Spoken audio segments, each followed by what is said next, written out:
அத்தியாயம் 1. வானில் நிலவு, நட்சத்திர பந்தலிட்ட வானம், எதிரணியாய் பூமியில் மின்சார பூக்கள். குறுமுயலாய் அந்த வெள்ளை மாருதி கார் விமான நிலையம் நோக்கி கேரம்போர்டில் ஸ்ட்ரைக்கராய் வழுக்கிக் கொண்டிருக்க, நேர்மேலே முழு நிலவும் கூட வந்தது.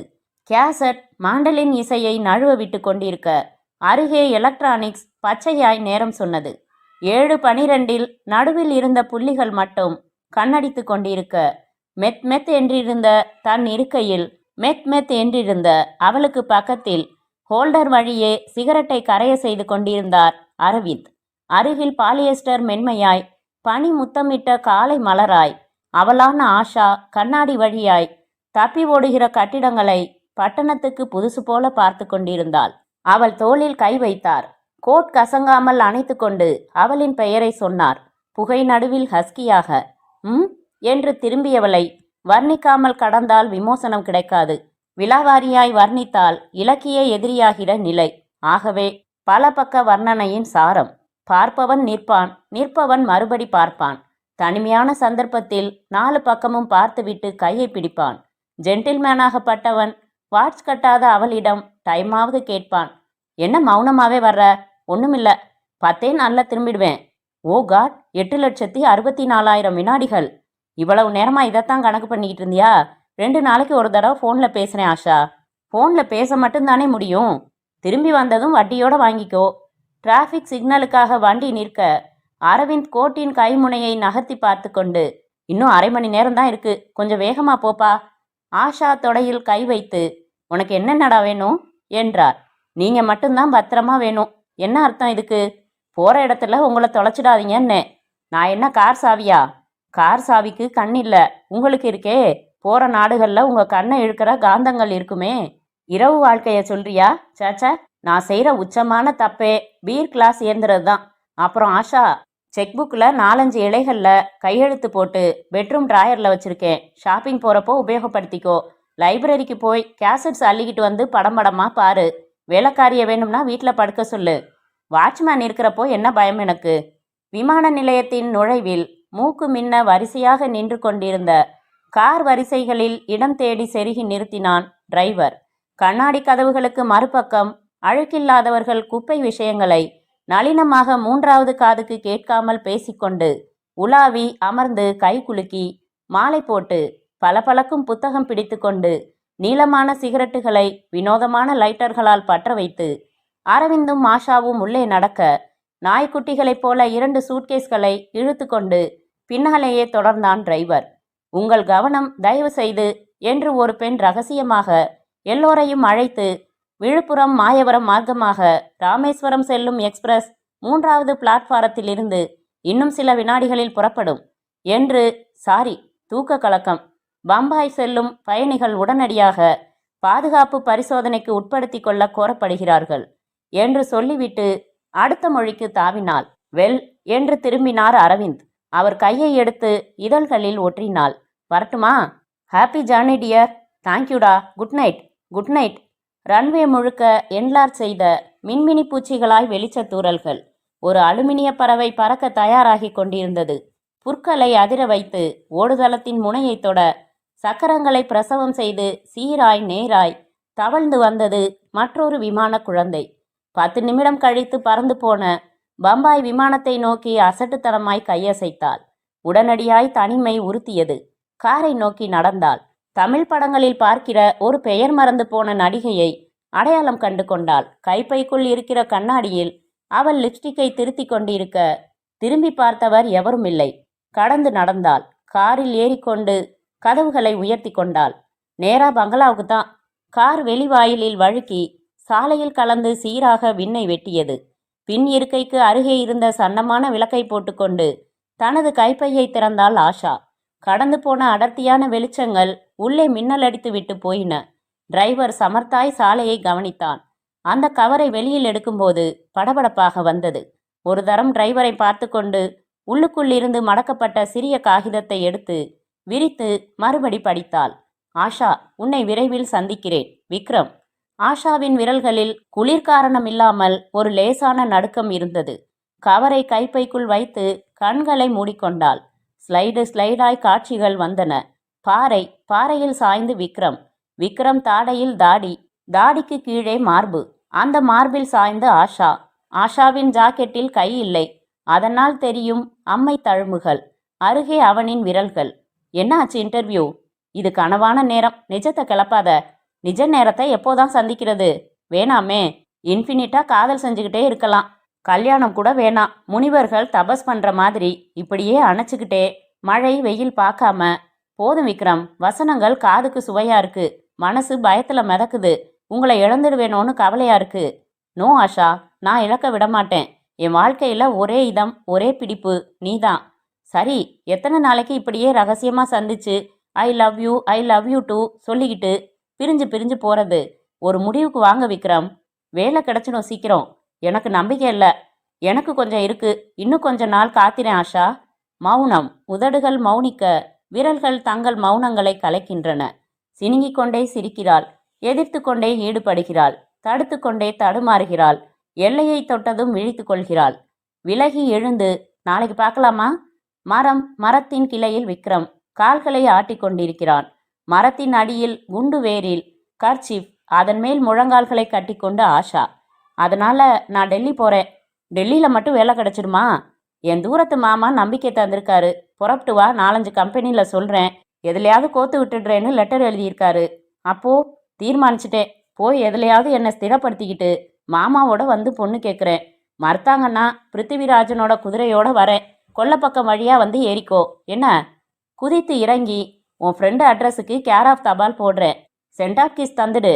தந்ததும் பத்தாது, டெல்லி எவ்வளோ தூரம் இருக்கு, ஆழமாக தரணும் இந்த மாதிரி என்று சொல்லித்தர பரிமாறிக்கொள்கிறார்கள். மொட்டை மாடி, ஆரஞ்சு வெளிச்சம். உறுத்தாத சூரியனின் உதவியில் அந்தரங்கத்தில் இருந்து எடுத்து வியர்வையில் மை அழிந்த கடிதத்தை படிக்கிறாள். இன்னும் வேலை கிடைக்கவில்லை, விரைவில் கிடைத்துவிடும், எனக்காக காத்திரு. காத்திருந்து காத்திருந்து அதே வாசகங்களை தாங்கிய கடிதங்களை படிக்கிறாள். கடைசி வரியில் வந்த முத்தங்கள் கசக்கின்றன. பதில் எழுத தாமதப்படுத்துகிறாள். அப்புறம் பதில் எழுத மறந்து போகிறாள். கூடம். பவானி ஜமுக்கால விரிப்பில் அவர்கள். எதிரில் டிஃபன் தட்டுக்கள், வெற்றிலை பூ பழங்கள் கொண்ட தட்டுக்கள். அருகே இருந்த அறையின் கதவுக்கு பின்னால் அலங்கரிக்கப்பட்ட ஆஷா. உனக்கு பிடிச்சிருக்க ஆஷா? மௌனமாக இருக்கிறாள். சம்மதம் என்று எடுத்துக்கொள்கிறார்கள். பெரிய பணக்காரர்டி ஆஷா. 37 வயசு வரைக்கும் செஞ்சுக்காம தள்ளி போனது உன் அதிர்ஷ்டத்துக்காகத்தான். மாமியார் நாத்தனார் தொல்லை இல்லை, மகாராணியா வாழ்க்கை. சுவிட்சை போட்டா காரியம் நடக்கும். வாயை திறந்து கேட்டுட்டா வாசல்ல வந்து நிற்கும். அதிர்ஷ்டக்காரிடி நீ.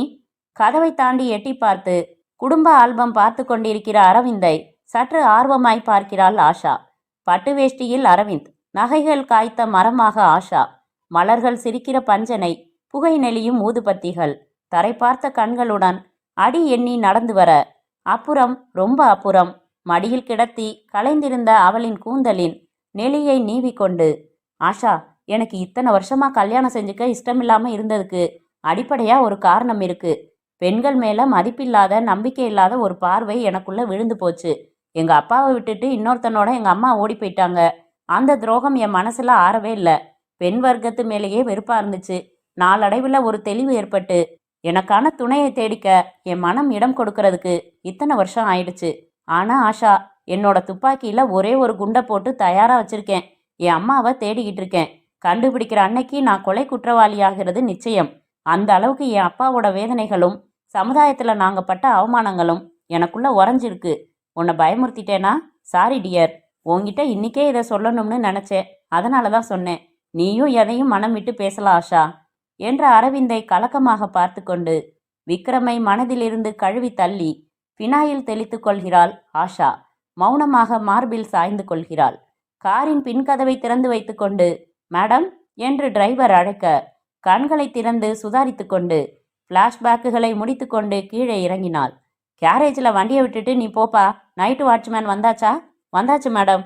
சரி என்று கைப்பையில் இருந்து சாவி எடுத்து பங்களாவின் முன்கதவுகளை திறந்து உள்ளே நுழைந்து ஹாலுக்கு வந்து சோஃபாவில் விழுந்தாள். விக்ரம் எப்போது இங்கே வந்தான்? என் விலாசம் எப்படி தெரியும்? மேற்கண்ட 2 கேள்விகளுடன் சமையலறை சென்று 2 கேள்விகளுடன் பிரெட் டோஸ்ட் செய்து சாப்பிட்டு 2 கேள்விகளுடன் படிகளேறி தன் அறைக்கு வந்து 2 கேள்விகளோடு 2 உடைக்கு மாறி 2 கேள்விகளோடு தூங்க முயன்று தோற்று போய்க் கொண்டிருந்தாள். அத்தியாயம் 2.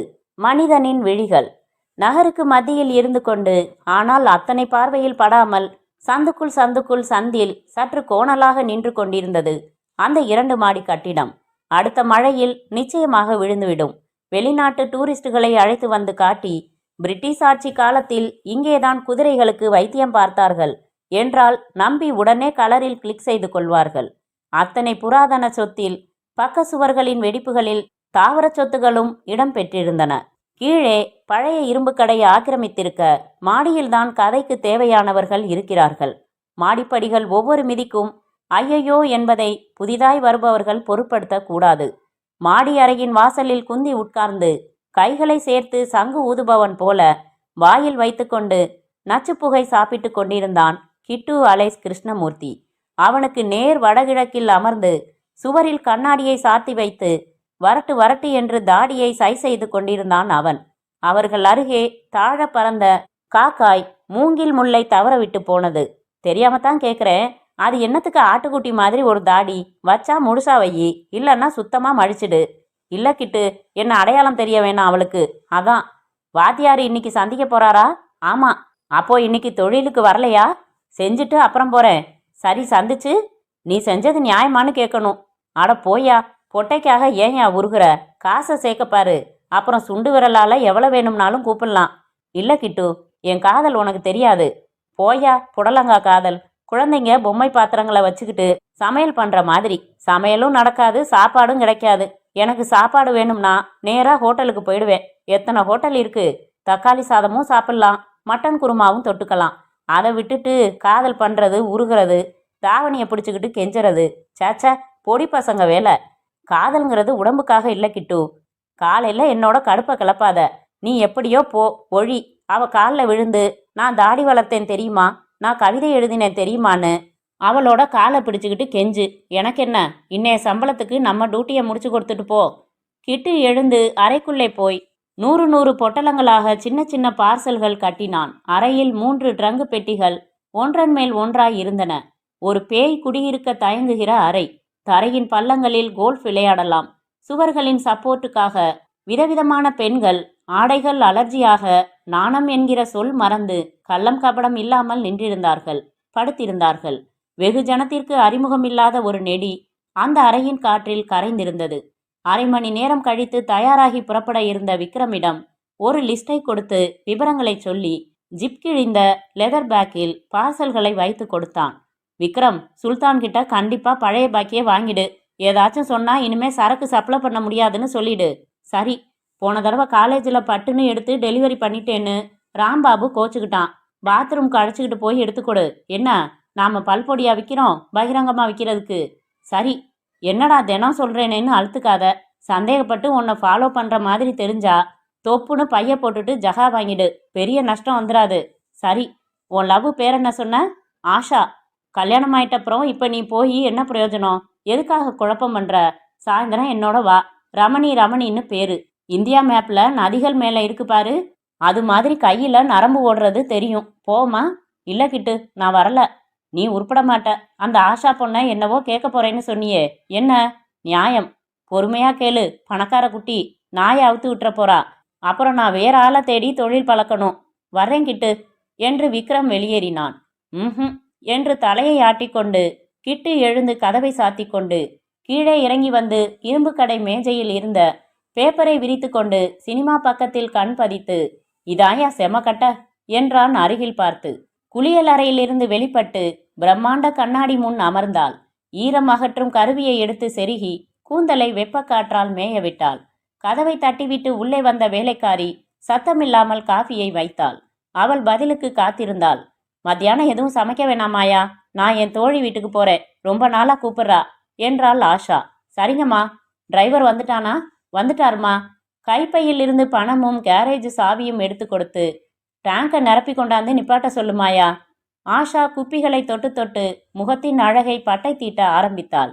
1/4 மணி நேரத்தில் தயாராகி அடர்த்தியான சிகப்பு நிறத்தில் உடை மாற்றிக்கொண்டு அதற்கேற்ற வளையல், காது தொங்கல், கழுத்தாபரணம் அணிந்து கொண்டு மேஜையில் குட்டி பூனையாய் கவிழ்ந்திருந்த அயல்நாட்டு டெலிஃபோனை எடுத்து அதன் வயிற்றில் இருந்த எண்களை அழுத்திவிட்டு மறுமுனையில் ரிசீவர் எடுக்கப்படும் வரை டெலிஃபோனிலிருந்து தப்பிக்கும் மெலிதான இசையை ரசித்தாள்.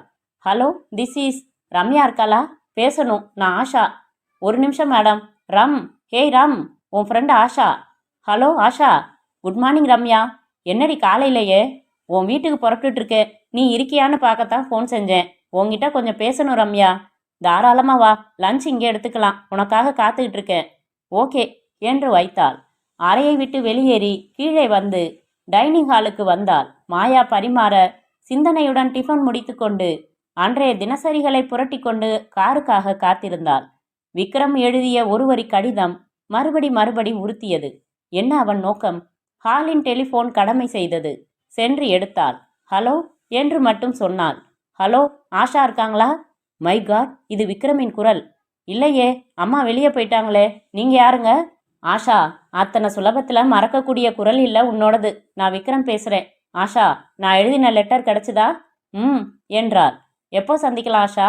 விக்ரம், நான் புது ஆஷா, மிஸ்ஸஸ் ஆஷா அரவிந்த். நாம் எதுக்காக சந்திக்கணும்? மனசுலையும் வாழ்க்கையிலையும் குழப்பங்களை ஏற்படுத்திக்க நான் விரும்பலை. குழப்பம் ஏற்படுத்துறது ஏன் நோக்கமாக இருந்தா நான் நேராக உன் வீட்டுக்கு வந்திருப்பேன் ஆஷா. நான் உன்னை சந்திச்சே ஆகணும். உன் கூட சில விஷயங்களை பேசியே ஆகணும். அமைதியாக இருந்தாள் ஆஷா. வீட்டுக்கு வரட்டுமா இப்போ? ப்ளீஸ் வேணாம். பின்ன எங்கே சந்திக்கலாம்? விக்ரம், உங்கள் நோக்கம் என்ன? சில விஷயங்கள் தெரிஞ்சாகணும். அதனால் இனி பிரயோஜனம் இல்லையே.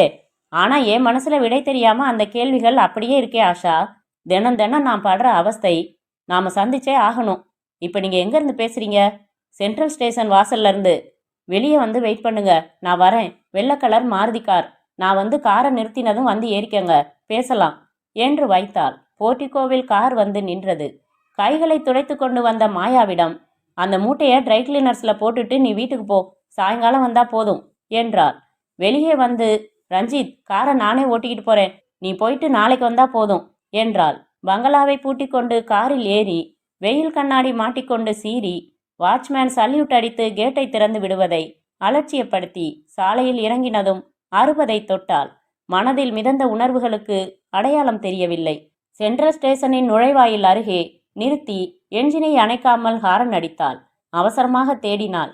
சற்று தூரத்தில் கையில் லெதர் பேக் ஒன்றுடன் சிகரெட் குடித்து கொண்டிருந்த விக்ரம் இறுதி பஃப் இழுத்து கொண்டு சிகரெட்டின் சடலத்தை வீசிவிட்டு வேகமாக வந்து முன்கதவை திறந்து கொண்டு ஏறிக்கொண்டான். அவளையே பார்த்தான்.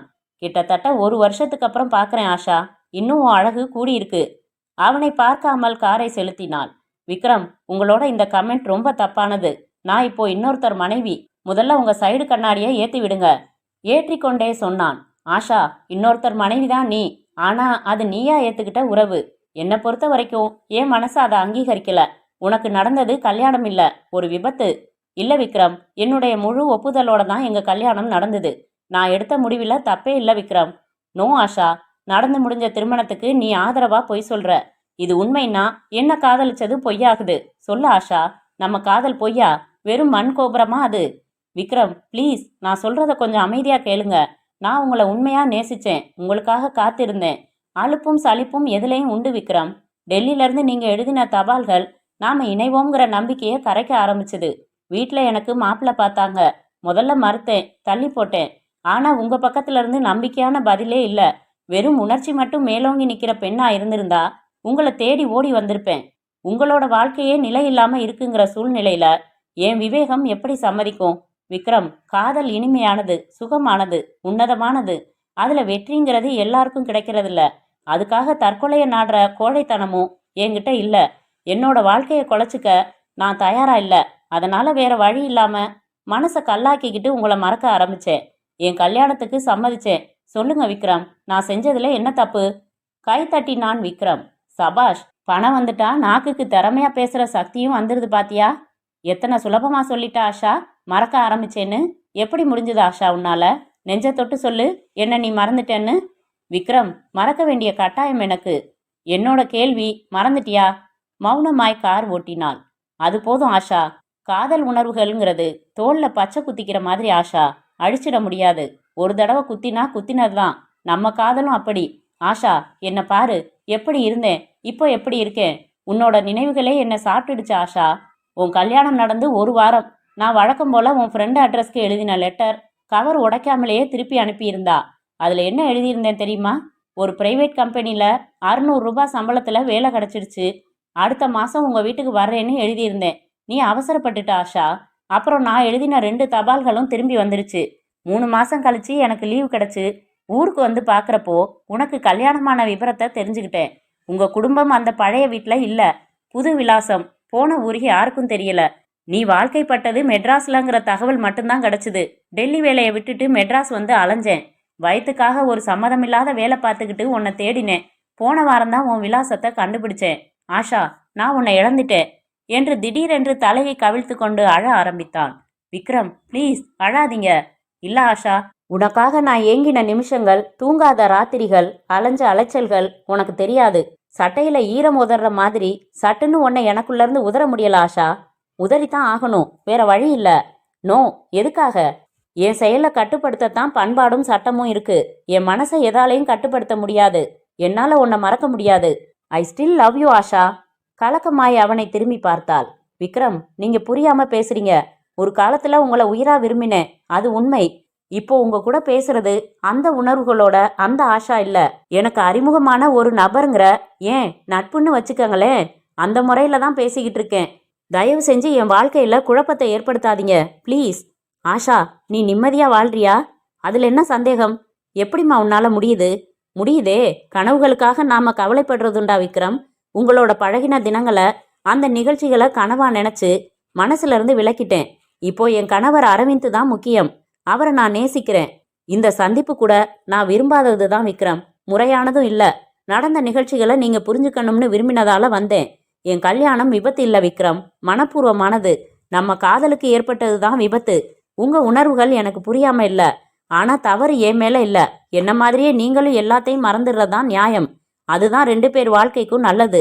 வானத்துல மேகங்கள் நிரந்தரமா விக்ரம், கலைஞ்சிடுறதில்ல. நீங்களும் உங்க எண்ணங்களை கலைச்சிடுங்க.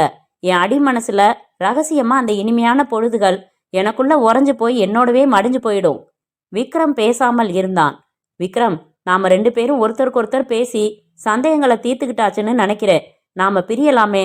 உங்களோட எல்லா முயற்சிக்கும் என் வாழ்த்துக்கள். காரை பஸ் ஸ்டாப் ஒன்றின் அருகில் நிறுத்தினாள். மௌனமாக கதவை திறந்து கொண்டு கீழே இறங்கினான் விக்ரம். சுற்றி வந்து அவளுக்கு அருகே குனிந்து தீர்க்கமாக பார்த்தான். வரேன் மிஸ்டர் விக்ரம். ஒரு நிமிஷம் ஆஷா.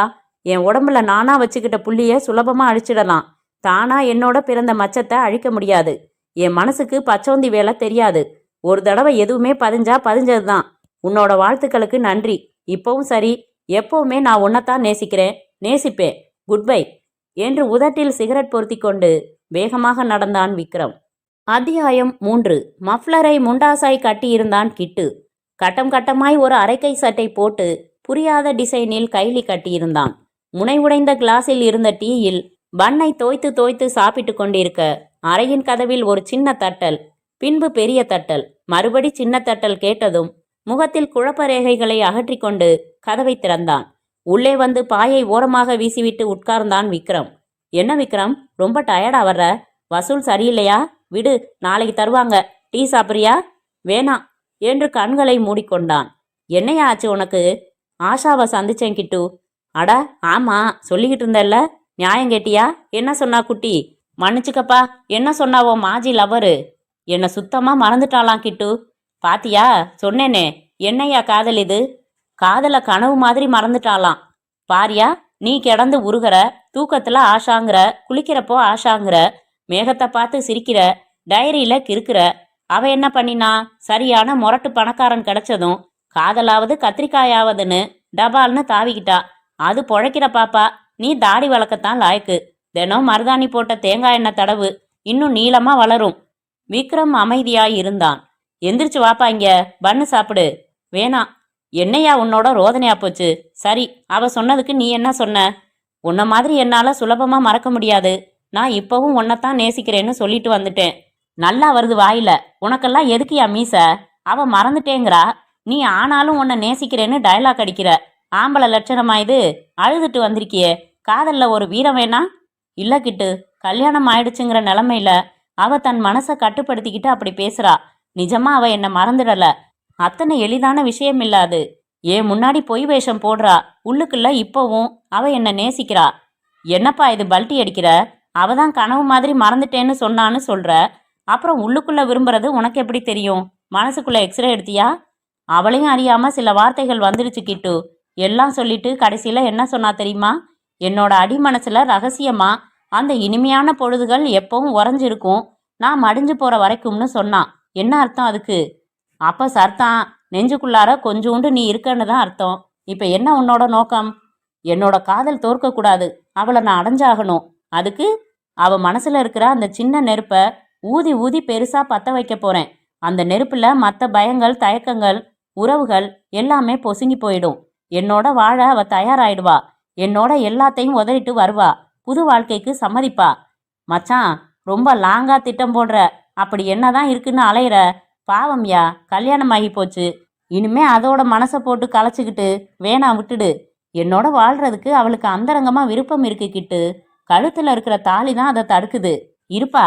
அவ புருஷன் பேர் என்ன சொன்ன? அரவிந்த். அந்த ஆள் என்ன செய்யறான்னு சொன்ன? ஒரு கெமிக்கல் இண்டஸ்ட்ரி வச்சிருக்காரு. வீடு, ஃபேக்டரி எல்லாம் சேர்த்து எவ்வளவு தேரும்? நெருக்கி 1 கோடி. பங்களான்னு சொல்லு. அப்போ பீர் வைப்பாங்களே, ஃப்ரிட்ஜு, காரு, அப்புறம் குளிருமே, என்ன அது? ஏசி. அது எல்லாம் இருக்கும்ல? நிச்சயமா. வசதி, சொத்து, புருஷர் இத்தனையும் விட்டுட்டு உன் பின்னாடி அந்த பொண்ணு வந்துடும்னு நீ சொல்ற. நான் காதில் பூ வச்சுக்காம கேட்டுக்கணும். பெரிய ராமரு நீ. எங்க காதல் உனக்கு தெரியாது. ஐயா, எனக்கு தெரியாது, விட்டுடு. இன்னைக்கு இது போதும், நம்ம பொழப்ப பார்க்கலாம். வசூலான பணத்தை எடு என்று தீக்குச்சியால் செவியில் ஒட்டடை அடிக்க ஆரம்பித்தான் கிட்டு.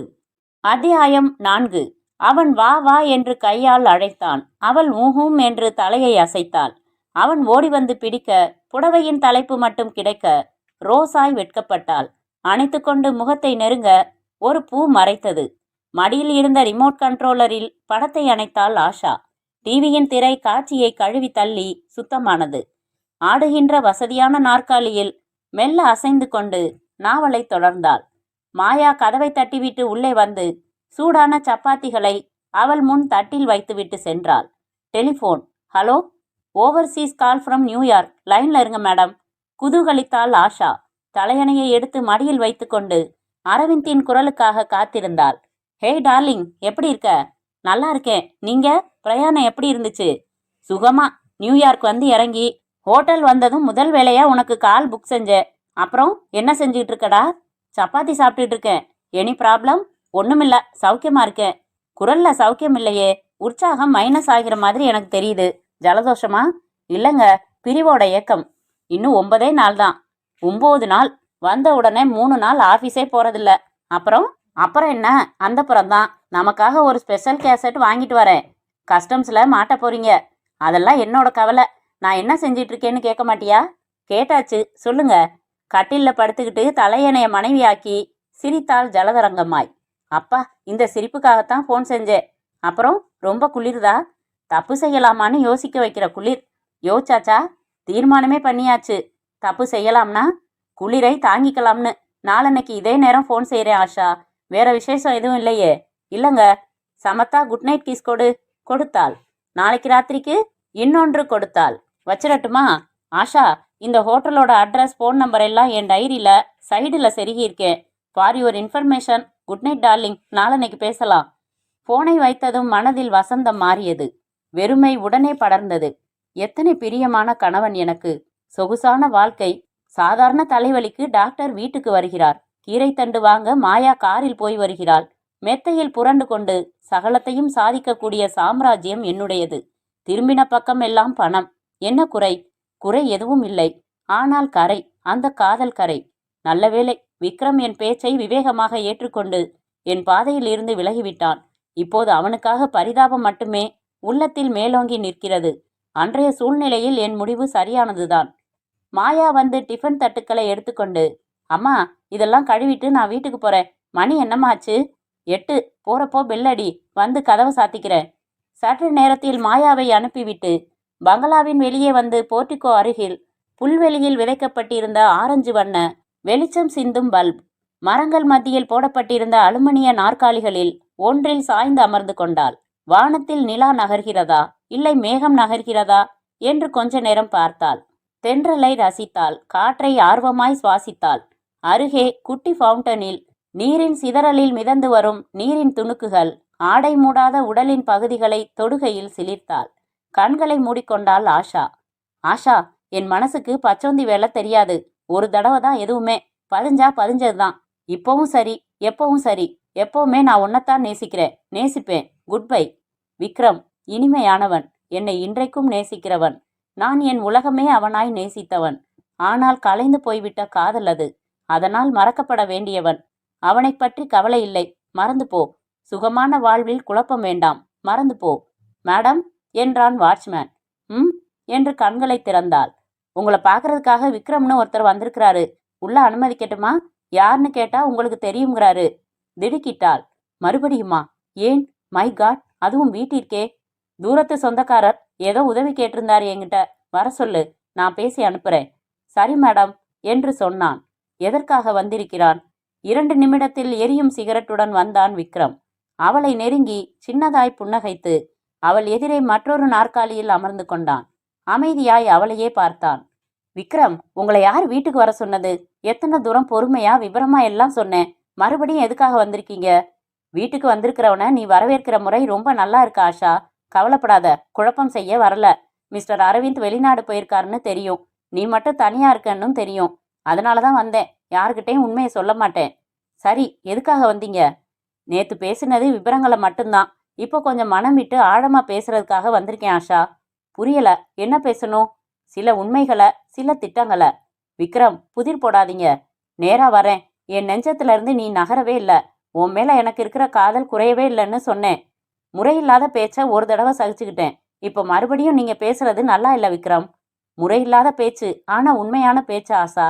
அதே மாதிரி உண்மையான பேச்ச உன்கிட்ட இருந்து எதிர்பார்க்கிறேன் ஆஷா. டோன்ட் பி சில்லி, எல்லாம் சொல்லிட்டேன். இல்ல, உன் மனச முழுசா திறக்கல நீ. என்ன பாரு ஆஷா, நேத்து ராத்திரி முழுக்க தூக்கம் இல்ல ஆஷா. நம்ம காதல ஒரு கனவு மாதிரி நினைச்சு மறந்துட்டேன்னு நீ சொன்னது தப்பு ஆஷா. பொய் தானே? இல்ல, அதான் உண்மை. மறுபடி பொய் சொல்ற. அடிமனசுல இன்னமும் நான் இருக்கேன். என் மேல காதல் இருக்கு. அதை வெளிப்படுத்த முடியாம தாலி தடுக்குது. தாலி கட்டிட்ட காரணத்துல இயல்பா ஏற்பட்ட அன்பு தான் உன் புருஷன் மேல. உண்மையா உன் மனசு என்னத்தான் விரும்புது. தினம் தினம் நீ உனக்குள்ளேயே அலற. இதுதான் உண்மை. ஓ காட், என்ன பேசுறீங்க நீங்க? ட்ராஷ். நீ எவ்வளவு மறுத்தாலும் அதுதான் உண்மை. விக்ரம், இதான் இல்ல. இல்ல, நம்ம வாழ்க்கைக்கு வானம்தான் இல்லை. வா ஆஷா, பறந்துடலாம். நீ இழந்து தவிக்கிற நிம்மதியை நான் தரேன். சொர்க்கமான வாழ்க்கையை தரேன். என்னோட வந்துடு ஆஷா. பட்டென்று எழுந்து கூர்மையாய் முறைத்தாள். விக்ரம், எல்லாம் மீறி பேசிட்டீங்க. இனிமே உங்க பின்னாத்துல கேட்டுக்கிட்டு இருக்க என்னால முடியாது. வக்ரமான மனுஷர் நீங்கன்னு புரிஞ்சுக்கிட்டேன். ஒரு நேர்மையான ஆளா இருந்தா இந்த வார்த்தை பேசியிருக்க மாட்டீங்க. தயவு செஞ்சு எழுந்து போயிடுங்க. நான் நிம்மதி இழந்து தவிக்கிறதா யார் சொன்னது? நான் ரொம்ப சந்தோஷமா வாழ்றேன். மேகத்துல நடக்கிறேன். நட்சத்திரம் மேல சாஞ்சுக்கிறேன். அன்பான புருஷன், வசதியான வாழ்க்கை. என் நிம்மதிக்கு எந்த குறைச்சலும் இல்ல. நீங்க போகலாம். விக்ரம் எழுந்தான். ஆஷா, நீ படபடப்பா பேசுற. நிதானமா யோசிக்கிறப்போ நான் சொன்னதுல உண்மை இருக்கிறத உணர்வ. யோசி ஆஷா. 2 நாள் கழிச்சு உன்னை சந்திக்கிறேன். நிதானமா யோசிச்சு முடிவுக்கு வா. நோ, மறுபடி பேசாதீங்க. இன்னொரு தடவை உங்களை பார்க்கறத நான் விரும்பல. உங்க மட்ட ரகமான எண்ணத்துக்காக நான் ஒரு வினாடி யோசிச்சு பார்க்கறதே கூட அபத்தம். ஐ ஹேட் யூ. புரிஞ்சுக்கங்க தெளிவா. உங்களுக்கும் எனக்கும் எந்த சம்பந்தமும் இல்ல. Just get out. தீர்க்கமாக அவளை பார்த்துவிட்டு வேகமாக கேட்டை நோக்கி நடந்தான் விக்ரம். இருட்டில் கலந்ததும் புது சிகரெட் கொளுத்தி கொண்டது தெரிந்தது. நெற்றியோரங்கள் வியர்த்திருக்க அவன் போன திசையை வெறித்து கொண்டு நின்று கொண்டிருந்தாள் ஆஷா. அத்தியாயம் 5. 40 வாட்ஸ் பல்ப் சோகையாய் வெளிச்சம் பெய்து கொண்டிருக்க தரையில் சம்மணம் போட்டு அமர்ந்திருந்தான் கிட்டு. சலூனில் தாடையில் மழித்து கத்தியில் இருந்து துடைக்க வைத்திருக்கும் சைஸில் சின்ன காகிதங்கள் நிறைய வைத்திருந்தான். ஒரு பழைய அமுல் ஸ்ப்ரே டப்பாவில் வெளிப்பக்கம் துருப்பிடித்த குழந்தையும் உள்பக்கம் வெள்ளை நிறத்தில் ஒரு பவுடரும் இருந்தது. கிட்டு மரஸ்பூன் ஒன்றினால் அள்ளி அள்ளி சின்ன காகிதத்தில் வைத்து பொட்டலம் செய்து நூல் கட்டிக்கொண்டே அபஸ்வரமாய் ஒரு ஹிந்தி பாடலை பாடிக்கொண்டிருக்க எதிரே சுவரில் சாய்ந்து அமர்ந்து கொண்டு வெடுக் வெடுக்கென்று நகத்தை கடித்து துப்பி கொண்டிருந்தான் விக்ரம். அங்க கடிச்சு கொதறி போட விட்டுட்ட, இங்க வந்து நகத்தை கடிக்கிற. ராத்திரில நகம் வெட்டாதப்பா, தருத்திரம்பாங்க. விக்ரம் ஒரு தரம் அவனை முறைத்து விட்டு வேறு பக்கம் திரும்பி கொண்டான். தம்பி, நீ சின்ன பையன், உனக்கு பொம்பளைங்களை பத்தி தெரியாதுன்னு நான் சொன்னேனே. நீ என்ன சொன்ன? நெருப்ப ஊதி ஊதி பத்த வைக்க போறேன்னு சொன்ன. நல்ல வேலையா வாட்ச்மேனை விட்டு கவனிக்க சொல்லி உன் கண்ணத்தை ஊத வைக்காம அனுப்பினாலே, அந்த வரைக்கும் சந்தோஷப்படு. கிட்டு, இவ்வளவு தூரம் என்ன அவ அலட்சியப்படுத்துவான்னு நினைக்கல. மனம் திறந்து பேசுவா. என் மடியில விழுந்து அழுவா. எல்லாத்தையும் விட்டுட்டு உங்க கூட வர்றேன்னு சொல்லுவான்னு எதிர்பார்த்தேன். வார்த்தையால சுட்டுட்டா. எல்லாம் பணம் பண்ற வேலை மச்சான். உன்னோட வந்தா கார் தருவியா? கார்ப்பரேஷன் தண்ணி தான் தருவ. பங்களா இருக்கா உங்ககிட்ட? வைரம் வாங்கி மாட்டுவியா? கிட்டு எனக்கு துரோகம் செஞ்சுட்டா. என் காதல மிதிச்சிட்டா. பணம் தான் முக்கியம், சுகமான வாழ்க்கை தான் முக்கியம்னு மாறி போயிட்டா. சாருக்கு எதுவுமே கொஞ்சம் லேட்டா தான் உரைக்கும் போல இருக்கு. நான் ஏமாந்துட்டேன். எல்லாம் ஒரே அர்த்தம்தான். அவளோட பணத்திமிர அடக்கணும் கிட்டு. இப்ப சொன்னியே, இது வாஸ்தவமான பேச்சு. கிட்டு சொல்லுடா, அவளோட திமிர எப்படி அடக்குறது? இப்படி ஆம்பளையா லட்சணமா ஐடியா கேட்டினா சொல்லலாம். அதை விட்டுட்டு காலை பிடிச்சு கெஞ்சிக்கிட்டு, சரி அந்த குட்டி, இனிமே குட்டின்னு சொன்னா உனக்கு கோவம் வராதுல்ல? கஸ்மாலம்னு வேணும்னாலும் சொல்லு. அவளை மனசுல வச்சு பூஜை பண்ணதுக்கு வெக்கப்படுறேன்னா. இனிமே வெக்கப்பட வேணாம். அந்த கஸ்மாலம் உன்னை காதல் பண்ணதுக்கு என்னவாச்சும் ஆதாரம் வச்சிருக்கியா பிரதர்? அவ எனக்கு எழுதின எல்லா லெட்டர்களையும் பத்திரமா வச்சிருக்கேன். கிட்டு துரிதமாக எழுந்து அவன் அருகே வந்து அமர்ந்து தோளில் பலமாக தட்டினான். உருப்பிடுவியா நீ? பெட்டிக்குள்ள பிரைஸ் விழுந்த லாட்ரி சீட்டை வச்சுக்கிட்டு ஊர் பூரா ரகசியமா பொடி வித்துக்கிட்டு லோல் படுவானா எந்த மடையனாச்சும்? என்ன ஆளியா நீ? அவளுக்கு பணத்திமிர்னு சொன்னியே, அந்த பணத்தை கொஞ்சம் பிரிச்சு எடுத்துடு. திமிர் தன்னால அடங்கிடும். கிட்டு என்ன பிளாக்மெயில் பண்ண சொல்றியா? என்னையா அது? சுத்த வடிகட்டின ஆளா இருக்க. உனக்கு முன்னாடி சேலையை ஒருத்தி அவுத்து போட்டா சேலையை லாண்ட்ரிக்கு போடணுமாங்கன்னு கேட்ப போலி இருக்கே. விபரமா சொல்றேன் கேளு. அவ புருஷன் வேற ஊர்ல இல்லைங்கிற. சரியான சந்தர்ப்பம் இது, பயன்படுத்திக்கோ. கடைசியில என்ன மறந்துடாத. குருதர்ச்சனை கொடுத்துடு என்ன? கிட்டுவின் பேச்சை ஆர்வமாய் கேட்டான் விக்ரம். அத்தியாயம் 6. இன்றைக்கு கட்சி மாறியிருக்கிற அரசியல்வாதி யார் என்று பார்த்து கொண்டிருந்தாள் ஆஷா. வாட்ச்மேன் கடிதங்களை கொண்டு வந்து எதிரே ட்ரே மேல் வைத்துவிட்டு விலகினான். பேப்பரை மடித்து வைத்தாள். ஆஷா அவற்றை கையில் எடுத்தாள். பெரும்பாலும் அரவிந்திற்கு வந்த கடிதங்கள். புத்தாண்டு வாழ்த்துக்கள், பொங்கல் வாழ்த்துக்கள். திருமதி ஆஷா என்று சிகப்பு பேனாவால் எழுதப்பட்டிருந்த கவர் அவளுக்குள் கேள்விக்குறிகளை உருவாக்க உடனே பிரித்தாள். ஆஷா, உன்னோடு பேச நேற்று பல முறை முயன்றும் என் குரலை கேட்டதும் நீ தொடர்பை துண்டித்து விட்டாய். அதனால் இந்த கடிதம். முயல் அல்ல நான், முதலை என்று உனக்கு உணர்த்த வேண்டாமா? அதனால் இந்த கடிதம். இன்றைக்கு மதியம் 1 மணிக்கு டிரைவினிற்கு நீ வருகிறாய். நான் வருகிறேன். நாம் பேசுகிறோம். முக்கியமான விஷயம். நம் வாழ்க்கை பற்றி அல்ல, உன் வாழ்க்கை பற்றி. இந்த கடிதம் அலட்சியப்படுத்தப்பட்டால் நீ எனக்கு எழுதின காதல் சொட்டும் கடிதங்களை நான் அலட்சியப்படுத்தாமல் உரிய முறையில் உபயோகிக்க வேண்டிய சந்தர்ப்பம் உருவாகும். அதை நீ விரும்ப மாட்டாய் என்பது தெரியும். ஆகவே சந்திக்கலாம். விக்ரம். எச்சில் விழுங்கினாள் ஆஷா. சட்டென்று வியர்த்தது. புழுதி காற்று என்று நினைத்தது புயலாகிவிடும் போலிருக்கிறதே. விக்ரமை தவறாக எடை போட்டு விட்டேனா? இத்தனை உக்கரமுள்ளவனா அவன்? இது மடல் இல்லை, மிரட்டல். பின்னணியில் பலமாக என் கடிதங்கள். அதை உபயோகப்படுத்தவா என்கிறான். Pastor, blackmailing me. என்ன பேசப் போகிறான்? இல்லை இல்லை, என்ன கேட்கப் போகிறான்? என்னோடு வா என்று மறுபடி புலம்புவானா? புஸ்வானம் பூகம்பமாய் மாற இடம் தரக்கூடாது. முடியாது. என் வாழ்க்கையை பாதிக்க அனுமதிக்க முடியாது. கார்கள் கார்கள், கதவில் பொருத்தப்பட்ட ட்ரேக்களில் பலகாரங்கள். உள்ளே இருந்து எடுத்து சாப்பிட்டு கொண்டிருந்தார்கள் சோம்பேறி பணக்காரர்கள். ஆஷாவின் கார் வந்து நின்றதும் ஒரு பூந்தொட்டி அருகே இலையை கிள்ளி கொண்டிருந்த விக்ரம் ஹலோ என்று வந்து சுதந்திரமாய் கதவை திறந்து கொண்டு அமர்ந்து கொண்டான். விக்ரம், இங்க வேணாம். அவருக்கு தெரிஞ்ச நிறைய பேர் இங்க வருவாங்க. போயிடலாம். யார் வந்தா எனக்கு என்ன ஆஷா? எனக்கு பசிக்குது. வெயிட்டர் வந்தாச்சு. உனக்கு என்ன வேணும்? பற்களை கடித்து கொண்டு முகத்தை கவிழ்த்து கொண்டு எனக்கு எதுவும் வேணாம் என்றாள். 2 கட்லெட், 2 பைனாப்பிள் ஐஸ்கிரீம். எனக்கு வேணாம் விக்ரம். நீ போப்பா, கொண்டு வா. ஆஷா, நான் உனக்கு சொல்லலையே. 2ம் நான் சாப்பிடக்கூடாதா? விக்ரம், நேத்து பேசினதுக்கும் இன்னைக்கு பேசுறதுக்கும் ரொம்ப மாற்றங்கள் இருக்கு உங்ககிட்ட. கொஞ்சம் ரஃபா பேசுறீங்க. விக்ரம் சிரித்தான். மாற்றம் யார்கிட்ட இல்லை ஆஷா. கடைசியா உன்னை காதலியா சந்திச்சப்போ நீ பேசினதுக்கும் இப்போ பேசுறதுக்கும் மாற்றம் இல்லையா? அதுக்கு காரணம் உங்களுக்கு தெரியும். இதுக்கு காரணம் நீ தெரிஞ்சுக்குவ. உங்களோட நோக்கம் என்ன விக்ரம்? இப்போதைக்கு கட்லெட் சாப்பிட்றது என்று கொண்டு வந்து வைக்கப்பட்ட பிளேட்டை எடுத்து மடியில் வைத்துக்கொண்டு தீவிரமாக சாப்பிடுவதில் கவனம் செலுத்தினான். டேஷ்போர்டில் இருந்து ஒரு பத்திரிகையை எடுத்துக்கொண்டாள் ஆஷா. படிக்கிறியா? உன்னை மறைச்சுக்கிறியா? திரும்பி சுத்தமாக முறைத்தாள். என்ன ஆஷா முறைக்கிற? உண்மை எப்பவுமே மறைக்கப்படக்கூடாத ஒன்று. எல்லாரும் தெரிஞ்சுக்கட்டுமே நான் யாரு, எனக்கும் உனக்கும் என்ன உறவுன்னு. விக்ரம், என்னை வேதனைப்படுத்தாதீங்க. இத்தனை நாள் என்ன வேதனைப்படுத்தினதை பற்றி நீ நினைக்கிறதே இல்லையா ஆஷா? நேற்று உன் வீட்டு காம்பவுண்டுக்குள்ளே உக்காந்து ஐ லவ் யூ சொன்ன அதே உதடுகள் ஐ ஹேட் யூ சொல்லிச்சே, அப்போ நான் வேதனைப்பட்டிருக்க மாட்டேன்னு நினச்சியா? என்னை அந்த அளவுக்கு பேச வச்சிங்க. நீயும் என்ன பேச வைக்கிற? விக்ரம், நான் உங்களுக்கு என்ன செஞ்சேன்? துரோகம். எல்லாம் விளக்கமா சொன்னேனே. அத்தனையும் போய் பணத்துக்கு ஆசைப்பட்டு என்னை கழட்டி எரிஞ்சிட்டு அந்த அரவிந்துக்கு கழுத்தை நீட்டிட்ட. இல்ல விக்ரம், ஒரு எல்லை வரைக்கும் உங்களுக்காக காத்திருந்து அப்புறம்தான். அதெல்லாம் ஏன் இப்போ என்னை எதுக்காக வர சொன்னீங்க? சேர்ந்து ஐஸ்கிரீம் சாப்பிடலாம்னு. இந்தா, சீரியஸா பேசுங்க. 2 ஐஸ்கிரீம்களையும் அவனே சாப்பிட்டு முடித்துவிட்டு, ஆஷா, சீரியஸா பேசலாம். என்கிட்ட 100 ரூபாய் நோட்டா இருக்கு. பில்லை பே பண்ணிடுறியா? வெறுப்பாக கைப்பையை திறந்து பணம் தந்தாள். போலாமா? வேற எங்கேயாவது போயிடலாம். ப்ளீஸ். ப்ளீஸுங்கிற. சரி, போகலாம். காரை ஸ்டார்ட் செய்தாள். ஹோட்டலை விட்டு வெளியேறி சந்தடி இல்லாத சாலைகளில் செலுத்தி கடற்கரை ரோட்டிற்கு வந்தாள். உப்புக்காற்று உரசியது. சாலை ஒரு நீளமான கோமணமாய் படுத்திருக்க ஓரமாய் நிறுத்தி இன்ஜினை அணைத்தாள். சேலையின் தலைப்பு காற்றில் படபடக்க அவன் பக்கம் திரும்பினாள். தூரத்தில் அலைகள் பெருமூச்சு விட்டு கொண்டிருக்க கேட்டாள். இப்ப சொல்லுங்க ஆஷா, நேத்து ராத்திரி நீ எனக்கு எழுதின கடிதங்களை மறுபடியும் எடுத்து படிச்சு பார்த்தேன்.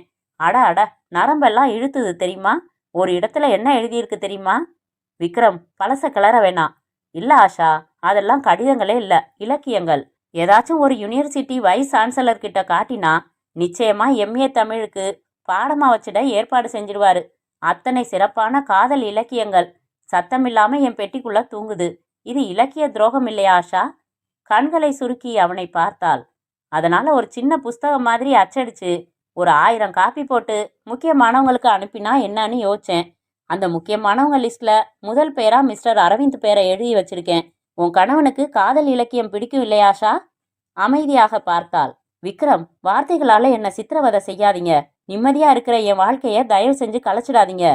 நான் என்ன அவ்வளவு இரக்கம் இல்லாதவனா ஆஷா? அதனால தானே உன் கூட பேசணும்னு வந்திருக்கேன். அந்த இலக்கியங்களை பத்தி நேத்து கேள்விப்பட்டு சில பப்ளிஷர்ஸ் என்ன தேடிட்டு வந்துட்டாங்க. நல்ல ராயல்ட்டி யார் தந்தாலும் அவங்களுக்கு தந்துடலாம்னு முடிவு செஞ்சேன். அவங்க வாங்கி பிரசுரம் செஞ்சாலும் சரி, எரிச்சாலும் சரி, எதுக்கும் உன்னையும் கேட்டுக்கலாம்னு தான் வர சொன்னேன். அதை வாங்கிக்கிற ஐடியா உனக்கு எதுவும் இருக்கா? அடுத்த நிமிஷ அழுகைக்கு ஆயத்தமாகி கொண்டிருந்தன ஆஷாவின் கண்கள். மார்புக்கு குறுக்கே கைகளை கட்டிக்கொண்டு தூரத்து அலைகளை, அவை மிதக்கும் கடலை, அது தொடுகிற ஆகாயத்தை, அதில் நகரும் மேகங்களை பார்த்தாள். விக்ரம் சிகரெட் கொளுத்தி கொண்டான். அவன் பக்கம் பளிச்சென்று திரும்பினாள் ஆஷா. உங்களுக்கு வேண்டியது பணம். எவ்வளவு? தப்பு பண்ற. இலவசமா தர்ற மாதிரி பேச வேணாம். எனக்கு வேண்டியது விலை, இலக்கியங்களுக்கான விலை, ராயல்ட்டி, அவ்வளவுதான். சரி, விலை என்ன? நேத்து கேட்டவங்கள அதிகமா சொன்ன விலை 99,999 ரூபாய். அதை விட 1 ரூபாய் அதிகமா கேட்டா கூட நான் வித்துடுவேன். வாட்? 1 லட்சம் ரூபாயா? இந்த ஆச்சரியத்தை நான் பட்டா அர்த்தம் இருக்கு. ஒரு கோடீஸ்வரி இந்த தொகைக்கு ஆச்சரியப்படுறதுதான் ஆச்சரியமா இருக்கு. விக்ரம், நான் கோடீஸ்வரி இல்ல, கோடீஸ்வரரின் மனைவி. ஒரு அலங்கார பொம்மை. அதிகாரம் என்கிட்ட இல்ல. தயவு செஞ்சு என்ன கொடுமை செய்யாதீங்க. இது என்னம்மா வம்பா இருக்கு? விலைய சொன்னேன், நீ வாங்குனா வாங்கு, இல்லன்னா போ. நான் சொந்தமா அச்சடிச்சுக்கிறேன். இல்லன்னா ஒரிஜினல் காப்பிய மிஸ்டர் அரவிந்த் கிட்ட காமிச்சு அவராவது வாங்குறாரான்னு கேட்டுக்கிறேன் என்று கதவை திறந்து கொண்டு கீழே இறங்கினான் விக்ரம். விக்ரம், இது நியாயமா? எனக்கு நீ துரோகம் செஞ்சது நியாயம்னா இதுவும் நியாயம். அது அநியாயம்னா இதுவும் அநியாயம். சொல்லப்போனா ரொம்ப கம்மியான தொகை. விக்ரம், நான் எங்கே போவேன் லட்சம் ரூபாய்க்கு? அவர் தான் எல்லாமே வச்சிருக்காரு. அவர்கிட்ட நான் என்ன பதில் சொல்றது? ஆஷா, அதெல்லாம் உன் சொந்த கவலைகள். நான் தலையிட முடியாது. உனக்கு நான் கொடுக்கிற நேரம் ரொம்ப அதிகமானது. அரவிந்த் வெளிநாட்டுல இருந்து என்னைக்கு திரும்புறாரோ அதுதான் கடைசி நாள். அதுக்குள்ள உனக்கு சௌகரியப்பட்ட தினம் பணத்தை கொடு, பந்தத்தை வெட்டிக்கோ. தினம் ஒரு தடவை ஃபோன் செஞ்சு ஹலோ சொல்றேன். நீ தயாரானதும் சொன்னா சந்திச்சு வாங்கிக்கிறேன். நீ இந்த நாட்கள்ல அமைதியாவே இருந்துட்டா என் விரல் அமைதியா இருக்காது. அரவிந்த் ஊர்ல இருந்து வந்ததும் அவர் ஆபீஸ் போனுக்கு என் விரல் டயல் சுத்தி அப்பாயின்மெண்ட் வாங்கும். நிறைய நாள் இருக்கு ஆஷா. சேகரி, வரட்டுமா என்று அவள் பதிலுக்கு காத்திருக்காமல் வேகமாக காரின் கதவை சாத்திவிட்டு பேண்ட் பாக்கெட்டுகளில் கைகளை நுழைத்து கொண்டு நடந்தான் விக்ரம். அப்படியே நெடுநேரம் உறைந்து போயிருந்தாள் ஆஷா. இமைகளை மூடிய போது தேங்கியிருந்த கண்ணீர் வெளியேற்றப்பட்டது. துடைத்து கொண்டு ஸ்டியரிங்கில் கவிழ்ந்து கொண்டு கடலை பார்க்க அலைகள் கோரசாய் கைதட்டி சிரித்து கொண்டிருந்தன. இடைப்பட்ட மணல் வெளியில் மிதந்த புகை சிரித்தது. மௌனமாய் துவங்கிய அழுகையை அடக்கி கொண்டு காரை ஸ்டார்ட் செய்தாள் ஆஷா. அத்தியாயம் 7. 7 மணிக்கெல்லாம் இருட்டின் சாம்ராஜ்யம் உச்சத்தில் இருக்க தர்பாரில் கொஞ்சம் மூக்குடைந்த நிலவரசன் நுழைந்து நாடு நலமா என கேட்டுக்கொண்டிருக்க அறைக்குள்ளே உலாவிக் கொண்டிருந்தாள் ஆஷா. என்ன செய்ய போகிறேன் நான்? விக்ரமை கத்தரித்தே ஆக வேண்டும். அடிபட்டவன், மனதில் மிதிப்பட்டவன், பாதிக்கப்பட்ட, நிராகரிக்கப்பட்ட கோபத்தில் இருக்கிறவன் விக்ரம். இரக்கம் இப்போது அவனை விட்டு அகன்று விட்டது. அவனது வேண்டுகோளில் வன்மமான மிரட்டல் சுத்தமாய் இருக்கிறது. நான் அலட்சியப்படுத்தினால் என்னை பழிவாங்க தயங்காத உறுதி அவனுக்கு வந்திருக்கிறது. 1,00,000 ரூபாய். என்ன செய்வது? சில செக் இலைகள்ல கையெழுத்து போட்டிருக்கேன் ஆஷா. நீ ஷாப்பிங் போறப்போ பயன்படுத்திக்கோ. பேங்கில் அவர் கணக்கில் எவ்வளவு இருக்கிறது தெரியாது. நிறையவே இருந்தாலும் 1,00,000 ரூபாய்க்கு என்ன விளக்கத்தை சொல்வேன் நான்? வீட்டில் அலமாரியில் சில ஆயிரங்கள் இருக்கின்றன. மற்றபடி பேங்க் லாக்கரில் பணம் வைத்திருக்கிறார். தெரியும். எனது தனி அலமாரியில் எனக்கு அவர் போட்ட நகைகள் இருக்கின்றன. கழுத்துக்கு 2 டிசைன்களில் வைர நெக்லஸ்கள் இருக்கின்றன. வளையல்கள் இருக்கின்றன. 2,00,000 ரூபாய்க்கு மேல் தேரும். ஆனால் அவருக்கு என்ன பதில் சொல்வது? விக்ரமை எப்படியாவது சமாளித்தே ஆக வேண்டும். அதற்கு ஏதாவது ஒரு வழியில் பணம் வேண்டும். வீட்டில் நகைகளாக, பேங்கில் கணக்கில் பணமாக இருக்கிறது. ஆனால் அதை உபயோகப்படுத்தினால் கணவரை சமாளித்தாக வேண்டும். நடந்த உண்மையை அவன் வெளிப்படுத்தினால் அரவிந்த் நிச்சயமாக துப்பாக்கி எடுப்பார். அதன் தோட்டாவால் என் உடம்புக்குள் தூது விடுவார். துரோகம் அவரால் தாங்க இயலாத ஒன்று. அழுது கதறினாலும் உச்சமான தண்டனையாய் கழுத்தை பிடித்து வெளியேயாவது தள்ளுவார். அதற்கப்புறம் மிஸ்ஸஸ் அரவிந்தை லேடிஸ் கிளப்புகளில் யாரும் பேச அழைக்க மாட்டார்கள். மிஸ்ஸஸ் அரவிந்த் பட்டுச்சேலை கட்ட மாட்டாள். காரை பார்த்து பிரமிப்பாள். பிறந்த வீட்டில் எறும்பாய் பார்க்கப்படுவாள். தெருவில் அலைவாள். எவனாவது கையை பிடித்து வரியாடி என்பான். ஓ காட்! ஆஷா வேகமாக தலையை அசைத்து கொண்டாள். முடியாது. என்னால் என் வாழ்க்கையை இழக்க முடியாது. சீரழிய சம்மதமில்லை எனக்கு. உண்மையை புதைத்தே ஆக வேண்டும். உண்மைக்கு சவக்குழி வெட்ட மண்வெட்டியாய் பணம் வேண்டும். அவசியம் வேண்டும். எப்படியும் வேண்டும். அதற்காக பொய்களை உருவாக்க வேண்டும். வெள்ளிக்கிழமை அன்னைக்கு கோயிலுக்கு புறப்பட்டேங்க. என்னமோ ஆசையா இருந்துச்சு. வைர நெக்லஸையும் வளையலையும் போட்டுக்கிட்டு போனேன். சாயந்தரம் வர சொன்ன டிரைவர் வரல. சரின்னு நானே கார் எடுத்துக்கிட்டு போனதுதான் தப்பா போச்சு. கோயிலுக்கு போயிட்டு திரும்புறப்போ ரோட்ல ஒரு குடிகாரன் படுத்திருந்தான்னு வண்டியை நிறுத்தினேன். திடீர்னு அவங்க 3-4 பேர் சூழ்ந்துக்கிட்டாங்க. எல்லார் கையிலையும் பலப்பலன்னு கத்தி. என்னை கத்த விடாம வாயை பொத்தி அவங்களாவே எல்லாத்தையும் கழட்டிட்டு மறைஞ்சிட்டாங்க. அவ்வளவு நகையையும் பறி கொடுத்துட்டு நிக்கிறேன். என்னை மன்னிச்சிடுங்க. உங்களை கேட்டுட்டு போலீஸ்ல புகார் செய்யலாம்னு தான் உங்களுக்கு அர்ஜென்ட்டா கால் புக் பண்ணேன். பொருத்தமா இருக்கிறதா? பேசும்போது நடுநடுவில் கொஞ்சம் அழ வேண்டும். கையில் 2 இடங்களில் சின்னதாக கீறல்கள் உருவாக்கி கொள்ள வேண்டும். வந்தவுடன் காண்பிக்க. சின்ன வலிகள் பெரிய வலிகளை தவிர்ப்பதற்காக. 2 பக்கத்திலும் பிரச்சனைகள் முடிந்துவிடும். இந்த பொய் என் வாழ்வுக்காக சொல்லித்தான் ஆக வேண்டும். வேறு வழியே இல்லை. நாளைக்கு விக்ரம் போன் செய்தால் நான் தயார். ஆனால் என்னிடம் பணமாக இல்லை.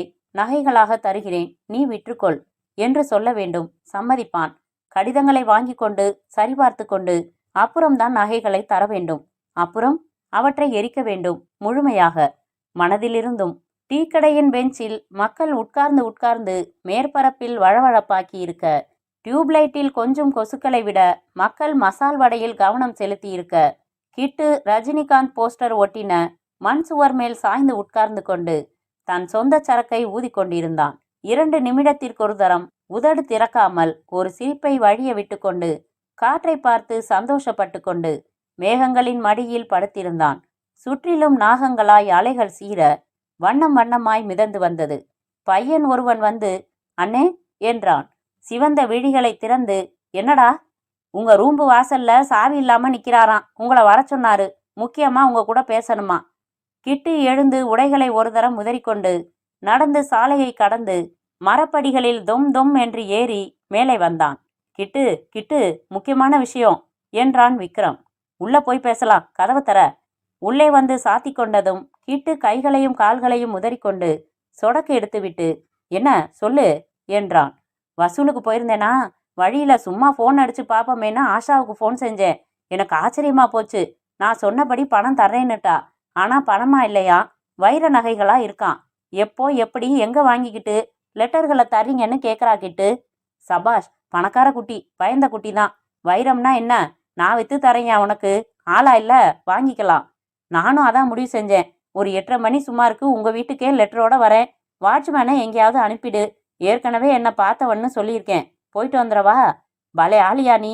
கொஞ்சம் ரூட்டை காமிச்சிட்டா போதும். போய் சேர்ந்து தந்தி அடிச்சிடுவ. இன்னைக்கே வாங்கிட துடியா இருக்கியே. நாளைக்கு அவ மனசு மறுபடி மாறலாமே. விக்ரம், உன் மூளை இப்பத்தாயா வேலை செய்யுது. மணி என்ன ஆகுது இப்போ? 7 போகுது. அப்ப நேரம் இருக்கு, உட்காரு. புல்லு வாங்கி வச்சேன், ஒரு ரவுண்டு போடலாம் என்று கிட்டு எழுந்து ட்ரங்க் பெட்டியில் இருந்து உயரமான விஸ்கி பாட்டிலும் கிளாஸும் எடுத்தான்.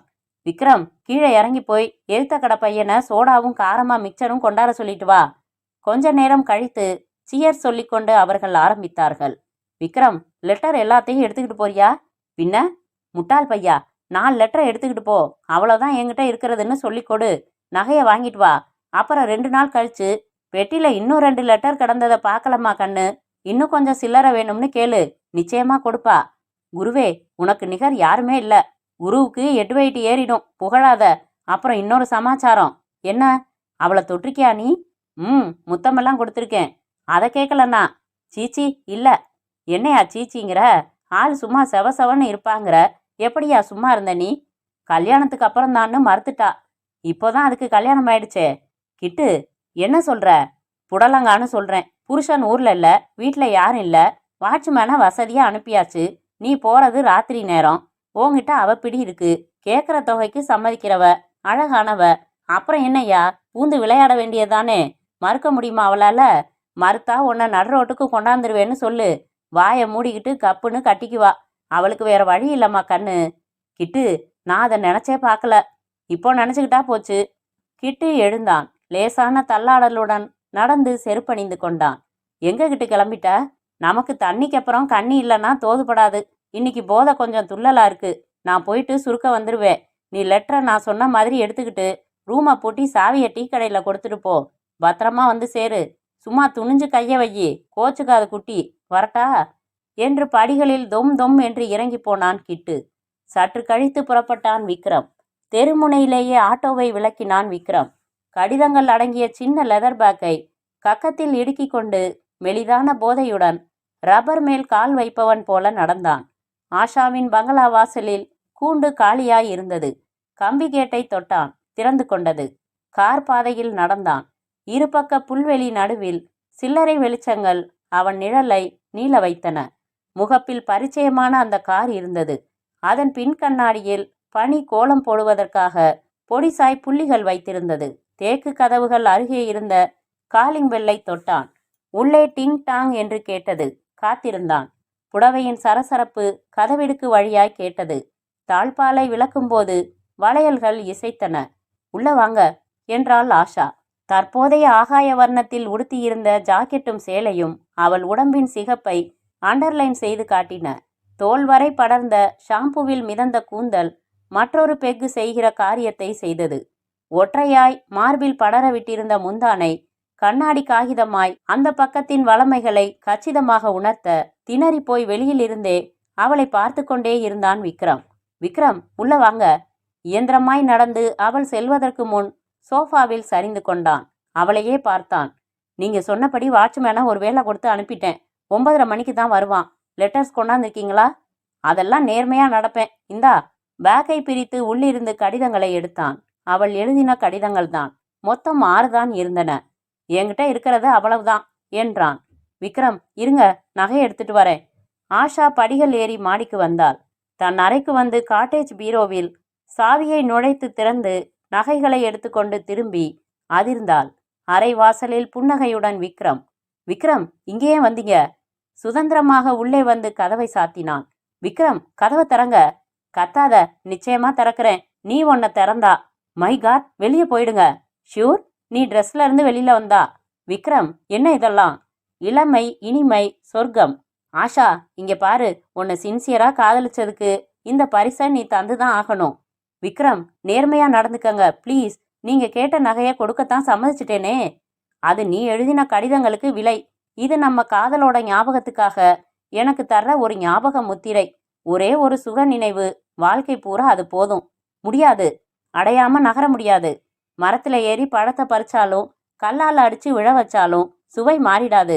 பழத்துக்கு கொஞ்சம் சேதமாகுமேன்னு பார்த்தேன். பரவாயில்லன்னா சரி. விக்ரம் அவளை நோக்கி ஒரு அடி எடுத்து வைத்தான். நோ என்று கத்தினாள் ஆஷா. நீயா சம்மதிச்சா படுக்கை விரிப்பு கூட கசங்காம காரியம் முடியும். இல்லன்னா நீயா கசங்கி போயிடுவ. யூ பாஸ்டர்ட் என்று அறையின் கதவை நோக்கி ஓடின ஆஷாவின் கூந்தலை பற்றி இழுத்து படுக்கையில் தள்ளினான். மூர்க்கமாக அவள் மேல் பாய்ந்தான். 2 கால்களையும் உயர்த்தி அவனது நெஞ்சில் வைத்து தன் மேல் விழாமல் தடுத்த ஆஷா அப்படியே முழு பலத்துடன் உதைத்தாள். தடுமாறி போய் அந்த வேகம் தாழாமல் பின்னால் போய் விழுந்த விக்ரமின் தலை வால்பேப்பர் ஒட்டின சுவரில் டம் என்று மோத அப்படியே அலறலோடு சரிந்தான். சன்னமாக ரத்தம் அவன் பின்தலையிலிருந்து வெளியேற ஆரம்பிக்க படுக்கையில் இருந்து எழுந்து உடையை சரி செய்து கொண்ட ஆஷா அவனை பார்த்து வியந்தாள். மறுபடி பாய்வான் என்று எதிர்பார்த்தாள். ஆனால் திறந்த விழிகள் வெறித்து நோக்க அசைவற்று கிடந்தான் விக்ரம். முகம் முழுக்க வியர்வைக்கு பின்னால் பீதியுடன் மெல்ல அவன் அருகில் நடந்து அவன் மூக்குக்கு கீழே தன் நடுங்கும் விரல்களை எடுத்துச் சென்ற ஆஷா நெஞ்சை பிடித்து கொண்டு திடுக்கிட்டாள். விக்ரம் இறந்து போயிருந்தான். அத்தியாயம் 8. முக்கிய செய்தி பத்திரிகையின் 5ஆம் பக்கத்தின் கீழ் மூலையில் வந்திருந்தது அந்த செய்தி. கடற்கரையோரத்தில் வாலிபர் பிணம், அடையாளம் தெரியவில்லை. கொலையா விபத்தா? உள்ளே 2 பத்திக்கு அதே செய்தி சற்று நீளமான வாக்கியங்களுக்கு மத்தியில் இருந்தது. ஆஷா பத்திரிகையை மடித்து போட்டாள். மாடிப்படிக்கு அருகே கையில் வாளியுடன் சென்று கொண்டிருந்த மாயாவை பார்த்தாள். மாயா, எங்கே போற? உங்க ரூமுக்கு தாம்மா. 1 வாரமாச்சு தண்ணி போட்டு தொடச்சு. இன்னைக்கு வேணாம், நாளைக்கு தொடச்சுக்கலாம். மற்ற வேலையெல்லாம் நீ முடிச்சிட்டன்னா போகலாம். மாயா சரிங்கம்மா என்று இறங்கி பின்பக்கம் போனாள். அவள் வெளியே போனதும் டிரைவர் ரஞ்சித் யூனிஃபார்மில் உள்ளே வந்து அவள் அருகில் காத்திருந்தான். நிமிர்ந்ததும், மேடம், வண்டியை வாட்டர் சர்வீஸுக்கு விட வேண்டிய நாள் இன்னைக்கு. நீங்க வெளியே எங்கேயும் போகலன்னா இன்னைக்கு எடுத்து போறேன். சற்று தயங்கிவிட்டு, இன்னைக்கு முக்கியமான வேலை இருக்கு, அப்புறம் பார்த்துக்கலாம் சர்வீஸை என்றாள். சரி மேடம், கேரேஜ் சாவி கொடுங்க, வண்டியை வெளியே எடுத்து தொடச்சு வைக்கிறேன். தயக்கமாய் சாவியை கொடுத்தாள். நான் உடனே புறப்படணும் ரஞ்சித், துடைக்க வேணாம். போர்ட்டிக்கோல வண்டியை கொண்டாந்து வச்சுட்டு மார்னிங் ஷோ நல்ல படமா இருந்தா நீ போகலாம். இல்லைன்னா வாட்ச்மேனுக்கு துணையா பேசிக்கிட்டு இருக்கலாம். சரி மேடம். சற்றைக்கெல்லாம் போர்ட்டிக்கோவில் சீறி நின்றது மாருதி. ஆஷா கைப்பையுடன் வாசலுக்கு வந்தாள். டிரைவர் சீட்டிலிருந்து கீழே இறங்கினான் ரஞ்சித். மேடம், பின்னாடி டிக்கிக்குள்ள ஒரே வீச்சம். என்று திடுக்கிட்டாள். நீ ஏன் டிக்கியை திறந்த? ஸ்டெப்னியில் காத்திருக்கான்னு பார்க்கறதுக்காக. ஒரு 5 நிமிஷம் வெயிட் பண்ணுங்க, உள்ள ஏதாச்சும் செத்து போயிருக்கான்னு பார்த்து சுத்தம் பண்ணிடுறேன். நேரமில்லை எனக்கு, நான் திரும்பி வந்ததும் சுத்தம் பண்ணிக்கோ என்று விருட்டென்று ஏறி அமர்ந்து காரை ஸ்டார்ட் செய்தாள் ஆஷா. எங்கே போகிறோம் என்கிற நோக்கமே இல்லாமல் ஒரு நெடுஞ்சாலையை பிடித்து போய்கொண்டே இருந்தாள். ஜன்னல் வழி இதமான காற்றை மீறி லேசாக வியர்த்தது. ரஞ்சித் மனதில் சந்தேகம் ஏற்பட்டிருக்கிறதா? எவ்வளவு சுத்தமாய் இரவு முழுக்க செலவு செய்து ஒவ்வொன்றையும் சுத்தம் செய்து கேரேஜுக்குள் காரை நிறுத்தி இரத்தக்கரைகளை துடைத்தேனே சுத்தமாக. ஒரு அனாதையான பிரதேசத்தில் காரை ஓரமாக நிறுத்தி இறங்கினாள் ஆஷா. டிக்கியை திறந்து சுவாசித்தாள். மெலிதான வீச்சம் மீதி இருந்தது. உன்னிப்பாக பார்த்தாள். கரைகள் ஏதுமில்லை. வாடை மட்டும் லேசாக இருந்தது. காரின் டேஷ்போர்டில் இருந்து ஏர் ரெஃப்ரெஷனரை எடுத்து வந்தாள். டிக்கிக்குள் அதை பீச்சினாள். சற்றைக்கெல்லாம் வீச்சம் போய் சுகந்தமும் டயரின் ரப்பரின் வாசனையும் வர டிக்கியை மூடினாள். காரை கிளப்பினாள். இதே போல சின்ன தவறுகள் ஏதும் நேற்று செய்திருப்பேனா? யோசித்தாள். இல்லை, கடற்கரையோரத்தில் ஆள் நடமாட்டமே இல்லை. பார்த்தவர் எவரும் இல்லை. அரவிந்த் காதோர நரைக்கொத்து ஒன்றுக்கு டை அடிக்க உபயோகிக்கும் கிளவுஸ் அணிந்துதான் விக்ரமை தூக்கி கிடத்தினேன். கர்ச்சீப், மணி பர்ஸ், வி என்ற பக்கில்ஸ் பொருத்திய பெல்ட், ரப்பர் செருப்புகள், சிட்டி பஸ் டிக்கெட்டுகள் என்று உடைகள் தவிர மற்றவற்றை எடுத்து வெகு தூரம் வந்து ஒரு குப்பை மேட்டருகே காரின் கேனில் இருந்து பெட்ரோல் ஊற்றி கொளுத்துவிட்டேன். அப்புறம் வீட்டிற்கு வந்து அறையில் நிதானமாக சுத்தம் செய்தேன். வாட்ச்மேன் வந்து பெல்லடித்து அழைக்க கொட்டாவியுடன் கதவை திறந்து, என்னப்பா, நான் சொன்ன கேசட் கிடச்சிதா அவன் கடையில்? இல்லைங்க, நான் போகிறதுக்குள்ள கடையை மூடிட்டாங்க. பரவாயில்ல, நாளைக்கு வாங்கிக்கலாம், போ, நீ கேட்டுக்கு போ. கதவை சாத்தி சுத்தப்பணியை தொடர்ந்தேன். விக்ரமுக்கு நான் எழுதின அவன் கொண்டு வந்த 6 கடிதங்களையும் டாய்லெட்டில் தனித்தனியாக எரித்து போட்டு தண்ணீரை பீச்சி அடித்து செப்டிக் டேங்கில் காதல் காவியங்களை கரைத்தேன். எல்லாமே ஜாக்கிரதையான நடவடிக்கைகள். நோ, எங்கேயும் தப்பு செய்யவில்லை. கடற்கரையில் கிடக்கிற ஒரு அனாதை பிணத்திற்கும் கோடீஸ்வரன் மனைவி ஒருத்திக்கும் முடிச்சு போட எந்த தடயமும் இல்லை. மைகா, இந்த விக்ரமினால் எத்தனை காரியங்கள், நடுக்கங்கள். நேற்றைய சூழ்நிலையில் சுவரில் அவனாக மோதிக்கொண்டு படாத இடத்தில் அடிபட்டு பொட்டென்று போய்விட்ட உண்மை எனக்கு மட்டும்தான் தெரியும். போலீஸுக்கு தகவல் சொல்லி எப்படி அழைக்க முடியும்? அவன் யார்? எதற்காக என் பெட்ரூம் வரை வந்தான்? அதுவும் வாட்ச்மேன் வெளியே அனுப்பப்பட்டு கணவன் வெளிநாடு போயிருக்கும் தனிமையான சந்தர்ப்பத்தில் கேள்விகள் குடியரசு தின அணிவகுப்பு போல வரிசையாக வரும். என் மீது மோதும், என்னை கொத்தும், குத்தும். என்ன பதில் சொல்ல முடியும்? உண்மையையா? அப்படியே வா. என் பழைய காதலன் இவன். பிளாக்மெயில் செய்தான். கடிதம் கொடுத்து நகை வாங்க வந்தான். அப்படியே கொசுராக என் கற்பையும் வாங்க நினைத்தான். போராட்டத்தில் சுவரில் மண்டை மோதி இறந்தான் என்றால் போலீஸ் நம்புமா? விரல் சப்புகிற குழந்தையாது? சரி, நம்பினாலும் என் கணவருக்கு அத்தனை விபரங்களும் தெரியுமே. அப்புறம் என் கதி? எத்தனை சிக்கல்! கணவனுக்கு தெரியக்கூடாது என்பதற்காகத்தானே மிரட்டலுக்கு பயந்து நகை தர ஒப்புக்கொண்டேன். ஆக அரை மணி நேரம் பெருமூச்சுகள், வியர்வை குளியல்கள், பய நடுக்கங்களுக்கு நடுவே சிக்கலை கணவன் போலீஸ் 2 பேர் கண்களிலும் படாமல் மறைத்தே ஆக வேண்டுமென்கிற தீர்மானத்திற்கு வந்து விக்ரமை டிஸ்போஸ் செய்தாகிவிட்டது. கொஞ்ச நாட்கள் போலீஸ் விசாரணை என்று அலைந்து இதைவிட பெரிய குற்றம் நடக்கும்போது இதை உச்சு கொட்டி மூடிவிடும். என் வாழ்க்கையில் விக்ரம் மறுபடி நுழைந்து தொந்தரவு கொடுக்கவும் இயலாது. இனி நான் சகஜமாக இருக்க வேண்டும். போன இரவின் சம்பவங்களை என் நினைவு அடுக்குகளிலிருந்து கழற்றி விட வேண்டும். எல்லாவற்றையும் மறக்க வேண்டும்.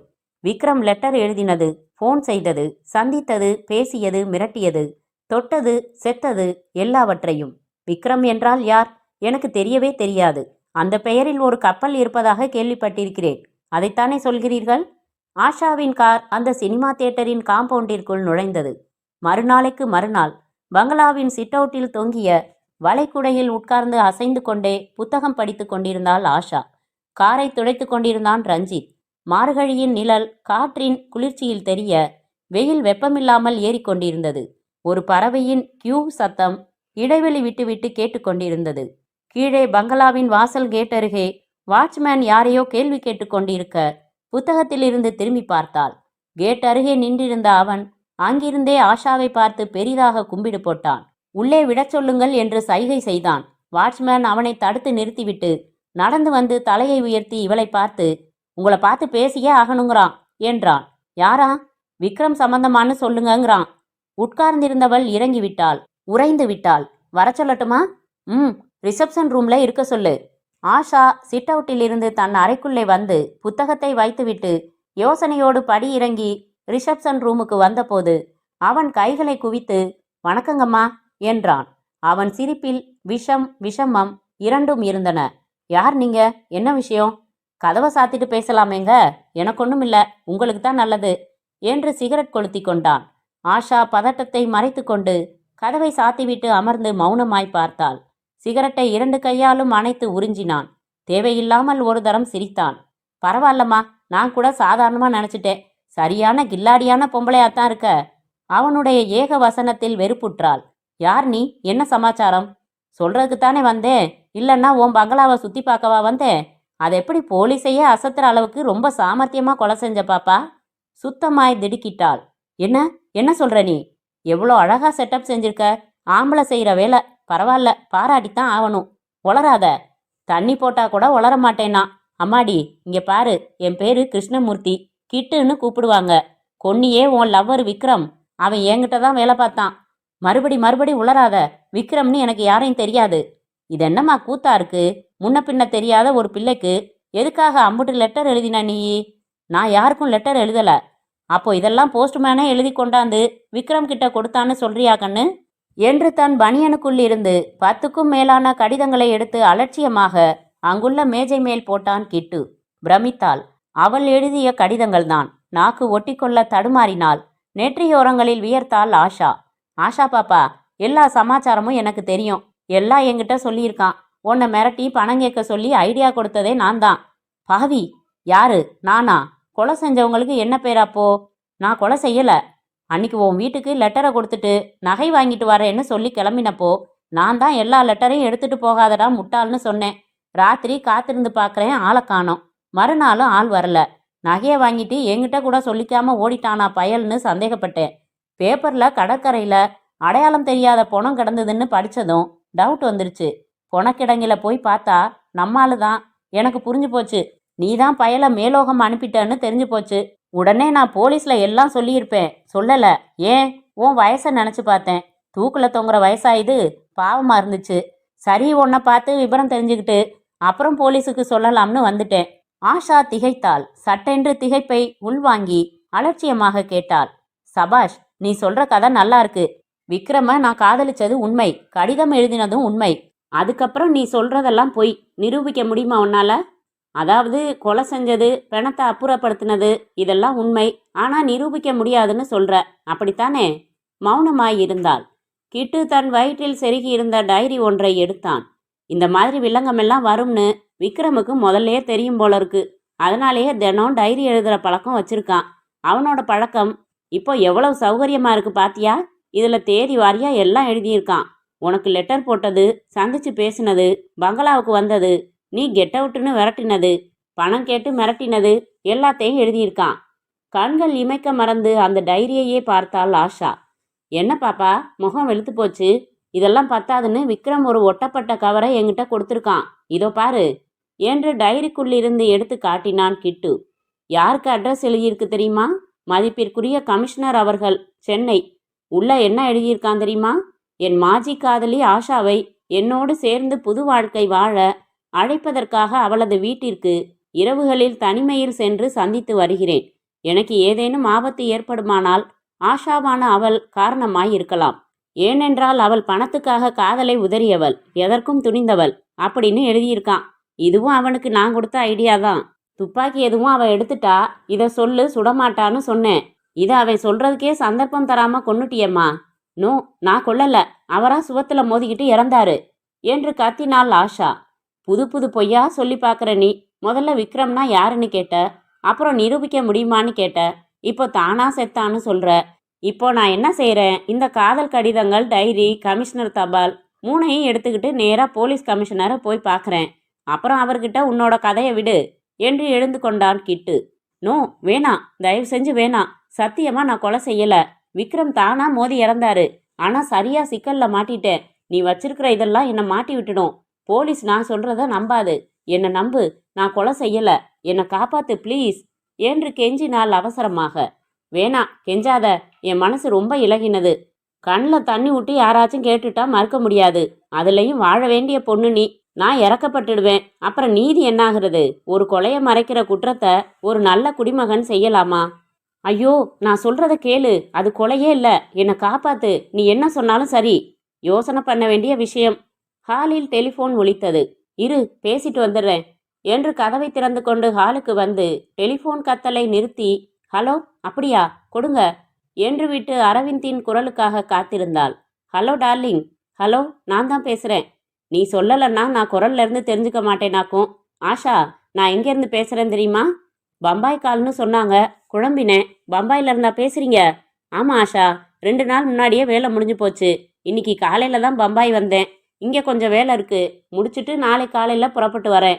அப்புறம் ஆஷா, ஒரு 4 நாளைக்கு வேண்டிய ட்ரெஸ் எல்லாம் எடுத்து வச்சுட்டு ரெடியாரு. காரை கண்டிஷனில் வச்சிருக்க சொல்லு. சாயங்காலம் நாம் டூர் கிளம்புறோம். டூர் கிளம்புறோமா? எங்கே? கொடைக்கானலுக்கு. அங்கே காட்டேஜ் புக் பண்ணுறதுக்கு நான் இங்கேருந்தே ஏற்பாடு பண்ணிட்டேன். கொடைக்கானலுக்கா? இப்போவா? ஆமாம் ஆமாம். இப்போ ரொம்ப குளிருமே. குளிரட்டுமே, என்ன போத்திக்கோ, நான் ஒன்றை போத்திக்கிறேன். நாளைக்கே வா. ஆமாம், தயாராயிரு. அப்புறம் வேற என்ன விஷயம்? ஒன்றுமில்ல. சரி, காலையில் பார்க்கலாம். வச்சிரட்டுமா? வைத்துவிட்டு சிந்தனையோடு மறுபடி வரவேற்பறையினை நோக்கி நடந்தாள் ஆஷா. வரவேற்பறை வாசலில் நின்ற கிட்டு விஸ்தாரமாக சிரித்து, நாளைக்கு வராரா அரவிந்த் என்றான். முறைத்தாள். கொடைக்கானலா? உல்லாசமா? ஜமாய். மௌனமாய் பார்த்தாள். அப்ப நான் புறப்படட்டுமா? வேணாம், நாம இன்னும் பேசணும். என்ன பேசணும்? ப்ளீஸ் ரூமுக்குள்ள வா. உள்ளே வந்ததும், இதோ பார் கிட்டு, நடந்தது விபத்து தான். ஆனால் சந்தர்ப்ப சூழ்நிலை கொலையாதான் காண்பிக்கும். போலீஸ் நான் சொல்றத நம்பாது. அதனால இந்த சிக்கல்ல இருந்து நான் விடுபட நீ தான் மனசு வைக்கணும். என்னோட நிம்மதியான வாழ்க்கை குலையக்கூடாது. அதுக்கும் நீ தான் உதவணும். உங்ககிட்ட இருக்கிற இந்த தடயங்களை என்கிட்ட ஒப்படைச்சு நடந்த சம்பவங்களை நீ சுத்தமா மறந்துடணும். சரி, மறந்துடலாம். என்ன எதிர்பார்க்குற?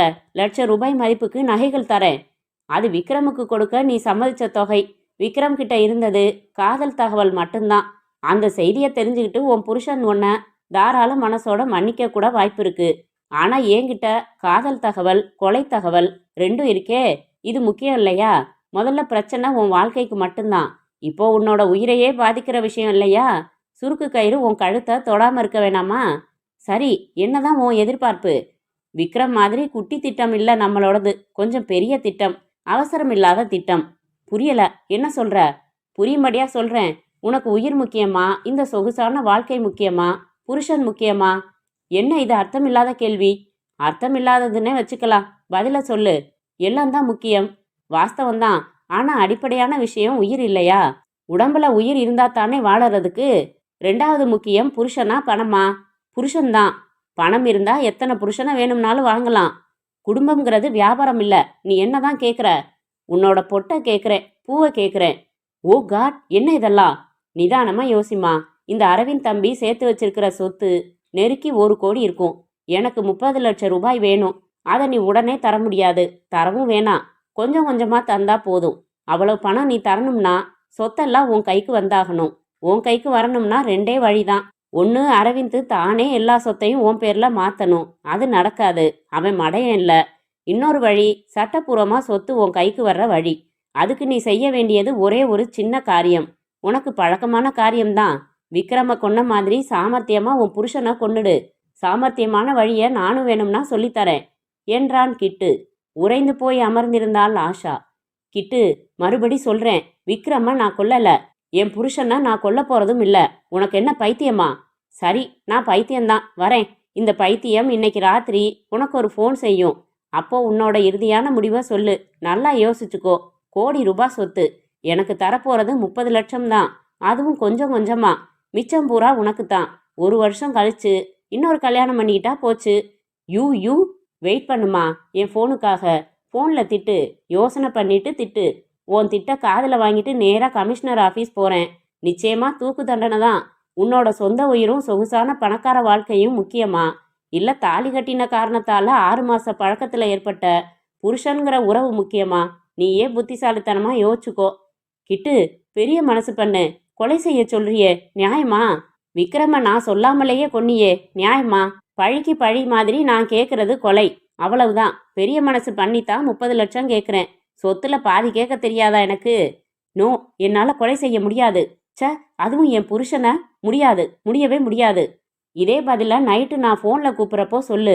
போதும். இந்த லெட்டர்ஸ், டைரி, விக்ரம் எழுதின லெட்டர் எல்லாத்தையும் எடுத்துக்கிட்டு கமிஷனர் ஆஃபீஸ் பக்கத்தில் இருக்கிற பூத்து இல்லை கடையிலேருந்து கூப்பிட்றேன். உன் பதிலை கேட்டுட்டு கமிஷனர் ஆஃபீஸ்க்குள்ளே நுழையிறதா இல்லை உன்னை வந்து சந்திக்கிறதான்னு நான் தீர்மானிக்கிறேன். கிட்டு, வேற வழியே இல்லையா? இரக்கமே இல்லையா உனக்கு? இருக்கு. இரக்கத்தோட ஒரு வழி சொல்லட்டுமா? நான் கேட்ட 30 லட்சம் ரூபாய பணமா இன்னும் 1 வாரத்துக்குள்ள எனக்கு தந்துடுறியாமா? கொலை வேணாம். என்ன? அவ்வளோ பணத்துக்கு நான் எங்கே போவேன்? கொடைக்கானலுக்கு போ, தனியாக அழைச்சிக்கிட்டு போ, உயரமான இடத்துக்கு போ, கீழே பாதாள பள்ளத்தாக்கு இருக்குதான்னு பார்த்துக்கோ, முதுகுல கை வை, ஒரே தள்ளு, போலீஸுக்கு எலும்பு கூட கிடைக்காது. தடுமாறி விழுந்தாருன்னு சொல்லு. போலீஸ் சொன்னா சந்தேகப்பட வழியே இல்லை. சுலபமான வழியா இல்லை? கிட்டு, நான் போகிறேன். யோசி, தீவிரமாக யோசி. ஃபோனில் என் திட்டத்துக்கு எஸ்ன்னு ஒரு வார்த்தை சொல்லு. அப்புறம் உனக்கு இதே மாதிரி போலீஸில் மாட்டாமல் 10 வழி சொல்கிறேன். நானும் உதவுறேன். வரட்டுமா? ஆஷா முகமெல்லாம் சிவந்து நின்று கொண்டே இருக்க கிட்டு விரைவாக வெளிப்பட்டு விசிலடித்து கொண்டே சென்றான். மண்டையை பிடித்து கொண்டு நாற்காலியில் சரிந்தாள். லேசாக தலையை சுற்றியது. அந்த பங்களாவின் ஒவ்வொரு பொருளும் அவளை பார்த்து சிரிப்பது போல் தெரிந்தது. அத்தியாயம் 9. ஆஷா யோசித்தாள். அத்தியாயம் 10. ஆஷா தீர்மானித்தாள். வாழ்க்கைதான் முக்கியமானது. எதேச்சியான விபத்து கொலையாக சட்டத்தையும் சமூகத்தையும் நம்ப வைக்கிற சூழ்நிலையாய் உருவான பிறகு ஒரு கொலையை விபத்தாக உருவாக்குவதில் தப்பில்லை. வேறு வழியே இல்லையே. கிட்டுவின் திட்டத்திற்கு சம்மதிக்கவில்லை என்றால் என் கழுத்தில் தூக்கு கயிறு விழுகிற சந்தர்ப்பம். இந்த சந்தர்ப்பத்தில் ஒரு கொலை தவிர்க்க முடியாதது. எனக்காக, என் சொந்த வாழ்க்கைக்காக நான் அதை செய்தாக வேண்டும், கட்டாயம். நடந்த உண்மையை போலீசில் எடுத்துச் சொன்னாலும் நம்பாது. என்னை குற்றவாளியாக்கி தண்டித்தே தீரும். கொலைகாரி என்று செய்யாத குற்றத்திற்கு அவப்பெயர் பெற்றுக்கொண்டு மாய்ந்து போவதற்கு யாருக்கும் தெரியாமல் கொலையை நிகழ்த்திவிட்டு வாழ்க்கையை தொடர்வது புத்திசாலித்தனம். நீதி நியாயம் பார்க்க இது நேரமும் இல்லை. நீதியும் நியாயமும் சந்தர்ப்பங்களுக்கு தகுந்தாற்போல் மாறும். கற்பை காப்பாற்றிக் கொள்ள செய்யப்படும் கொலை நியாயமாகிறது. அதுபோல என் உயிரையும் காப்பாற்றிக் கொள்ள நான் செய்கிற இந்த செயல் என் வரைக்கும் நியாயமானதே. விக்ரமின் பிணத்தை சந்தேகம் ஏற்படாதவாறு திறமையாய் அப்புறப்படுத்தியது போல மிக திறமையாய் ரகசியமாய் நான் செய்யப்போகிற இந்த காரியத்தில் என் மனசாட்சியை கழற்றி வைத்தே ஆக வேண்டும். மனசாட்சியை பார்த்தால் உயிரே போய்விடுமே, சட்டம் மூலம், அதுவும் கெட்ட பெயருடன். என் வாழ்வின் ஒவ்வொரு திருப்பங்களும் என் விருப்பத்திற்கு மாறாக நடந்திருக்கின்றன. இந்த திருப்பமும் அப்படியே நிகழ்ந்துவிட்டு போகட்டும். ஆதாரமாய் நான் முக்கியம், என் உயிர் முக்கியம். என் சூழ்நிலையில் வேறு யோசனை யாருக்கும் வராது. இதை தவிர. ஆஷா மாலையில் கிட்டுவின் போனுக்காக காத்திருந்தாள். 6:30 மணிக்கு அழைத்தான் கிட்டு. ஹலோ, யாரு? பாப்பாவா? ஆஷா தான். நான் சொன்னபடி கமிஷனர் ஆஃபீஸுக்கு பக்கத்துல இருந்து பேசுறேங்கண்ணு. என் பனியனுக்குள்ள எல்லா சாட்சியங்களும் வச்சிருக்கேன். இப்ப நீ பதில் சொல்ல வேண்டியது. உடனே புறப்பட்டுடுவேன். என்ன சொல்ற? வேணா கிட்டு, நீ போக வேண்டியதில்ல. அதுக்கு அவசியம் இல்ல. வாரே வா. அப்ப என்னோட திட்டத்துக்கு நீ ஒத்துக்கிட்ட, அப்படித்தானே? எனக்கு வேற வழி இல்ல கிட்டு. இப்பவும் சொல்றேன், கொஞ்சம் இறக்கங்காட்டு. பேங்க்ல அவர் கணக்குல 3,00,000 ரூபாய் இருக்கு. 2,00,000 ரூபாயை எடுத்து தரேன். கையெழுத்து போட்ட செக்கு வச்சிருக்கேன். நகைகளை தரேன். அவரை எப்படியாவது சமாளிச்சுக்கிறேன். பாத்தியா, மறுபடி ஜகா வாங்குறியே. இதானே வேணாங்கிறது. நான் தான் முதல்லே சொன்னேனே, நமக்கு சில்லறை பத்தாது. பெரிய திட்டம் என்னதுன்னு. இந்த மாதிரி யானைக்கு சோளப்பொறி காமிக்காத. கிட்டு, எனக்கு பயமா இருக்கு. எதுக்கு? நான் எதுக்கு இருக்கேன்? மறுபடியும் கேட்குறேன், எனக்கு வேற வழியே இல்லையா? இது சரிப்பட்டு வராது. என்னத்துக்கு உனக்கு ட்ரபுளு? ஃபோனை வச்சுடு. நான் கமிஷனரை பார்க்குறேன். ஜீப்பு வரும் செத்த நேரத்தில். ஐயோ வேணாம். அப்படின்னா சும்மா அழுவக்கூடாது. ஒரு தீர்மானம் செஞ்சாச்சுன்னா அதில் மாறி பேசுகிற பழக்கமே நம்மக்கிட்ட இல்லை. என் திட்டத்துக்கு நீ முழு மனசோட ஒத்துக்க போறியா இல்லையா? கிட்டு, என்னை நல்லா சிக்க வச்சுட்ட. இனி உன்னோட தயவு இல்லாமல் நான் இதிலிருந்து வெளியே வர முடியாது. அதே சமயம் புருஷன்கிற சமாச்சாரம் உறுத்துது, அதானே? ஆமாம். நானே எப்படி? ப்ளீஸ் வேணாமே. நீ தான் நிகழ்த்தியாகணும். அப்பதான் டவுட் வராது. இப்போ என்ன பண்ணுற நீ? உன்னோட காரை எடுத்துக்கிற. நேராக நான் சொல்கிற இடத்துக்கு வர. அங்கே நான் வெயிட் பண்ணுறேன். உன் காரில் ஏறிக்கிறேன். முழு திட்டத்தையும் உனக்கு விளக்கமாக சொல்கிறேன். என்ன, இப்போவே வரணுமா? காலையில்? முட்டாள்தனமாக பேசாத. காலையில் உன் புருஷன் பம்பாயிலேருந்து வரான். அப்புறம் தனிமையான சந்தர்ப்பம் கிடைக்காது. சாயங்காலம் நீங்கள் கொடைக்கானல் புறப்படுறீங்க இல்லையா? ஆமாம். அதனால இப்போ நாம் சந்திக்கிறது தான் சரி. நம்ம திட்டம் நிறைவேற போகிறது கொடைக்கானல்ல தான். முழு விவரம் சொல்கிறேன். புறப்பட்டு வா. உனக்கு சிட்சாட் ஹோட்டல் தெரியுமா? தெரியும். அது வாசல்ல நிற்கிறேன்னா வா பேசலாம். சரி, வச்சிடட்டுமா? இரு. வர்றப்போ கழுத்து அட்டியல் மட்டும் எடுத்துக்கிட்டு வா. கொஞ்சம் அவசர செலவு, கணக்கில் வச்சுக்கலாம். முழு திட்டமும் சொல்ல போறேனே, ஒரு அட்வான்ஸ் மாதிரி வச்சுக்கைய. சரி என்றாள் தயக்கமாய். ரிசீவரை வைத்தாள். பெருமூச்சு விட்டாள். மாடிக்கு சென்று உடை மாற்றிக்கொண்டாள். புறப்பட்டாள். காரில் ஏறி சீறினாள். குறிப்பிட்ட ஹோட்டலின் வாசலில் தவறாமல் காத்திருந்தான் கிட்டு. என்ஜினை அணைக்காமல் நிறுத்தினாள். கிட்டு முன் சீட்டில் ஏறிக்கொண்டு கதவை சாத்தினதும் புறப்பட்டாள். சற்று நேரம் இருவரும் மௌனமாக இருந்தார்கள். நோக்கமில்லாமல் காரை செலுத்தி கொண்டிருந்தாள். ஆஷா, நீ புத்திசாலி பொண்ணு. இடைஞ்சலா வந்த காதலனை அழகா சமாளிச்ச. இப்போ உன்னோட உயிருக்கு இடைஞ்சலா இருக்கிற கணவனையும் சமாளிக்க போற. திரும்பி முறைத்துவிட்டு மறுபடி பாதையை பார்த்தாள் ஆஷா. கிட்டு, சத்தியமா விக்ரம நான் கொலை செய்யல.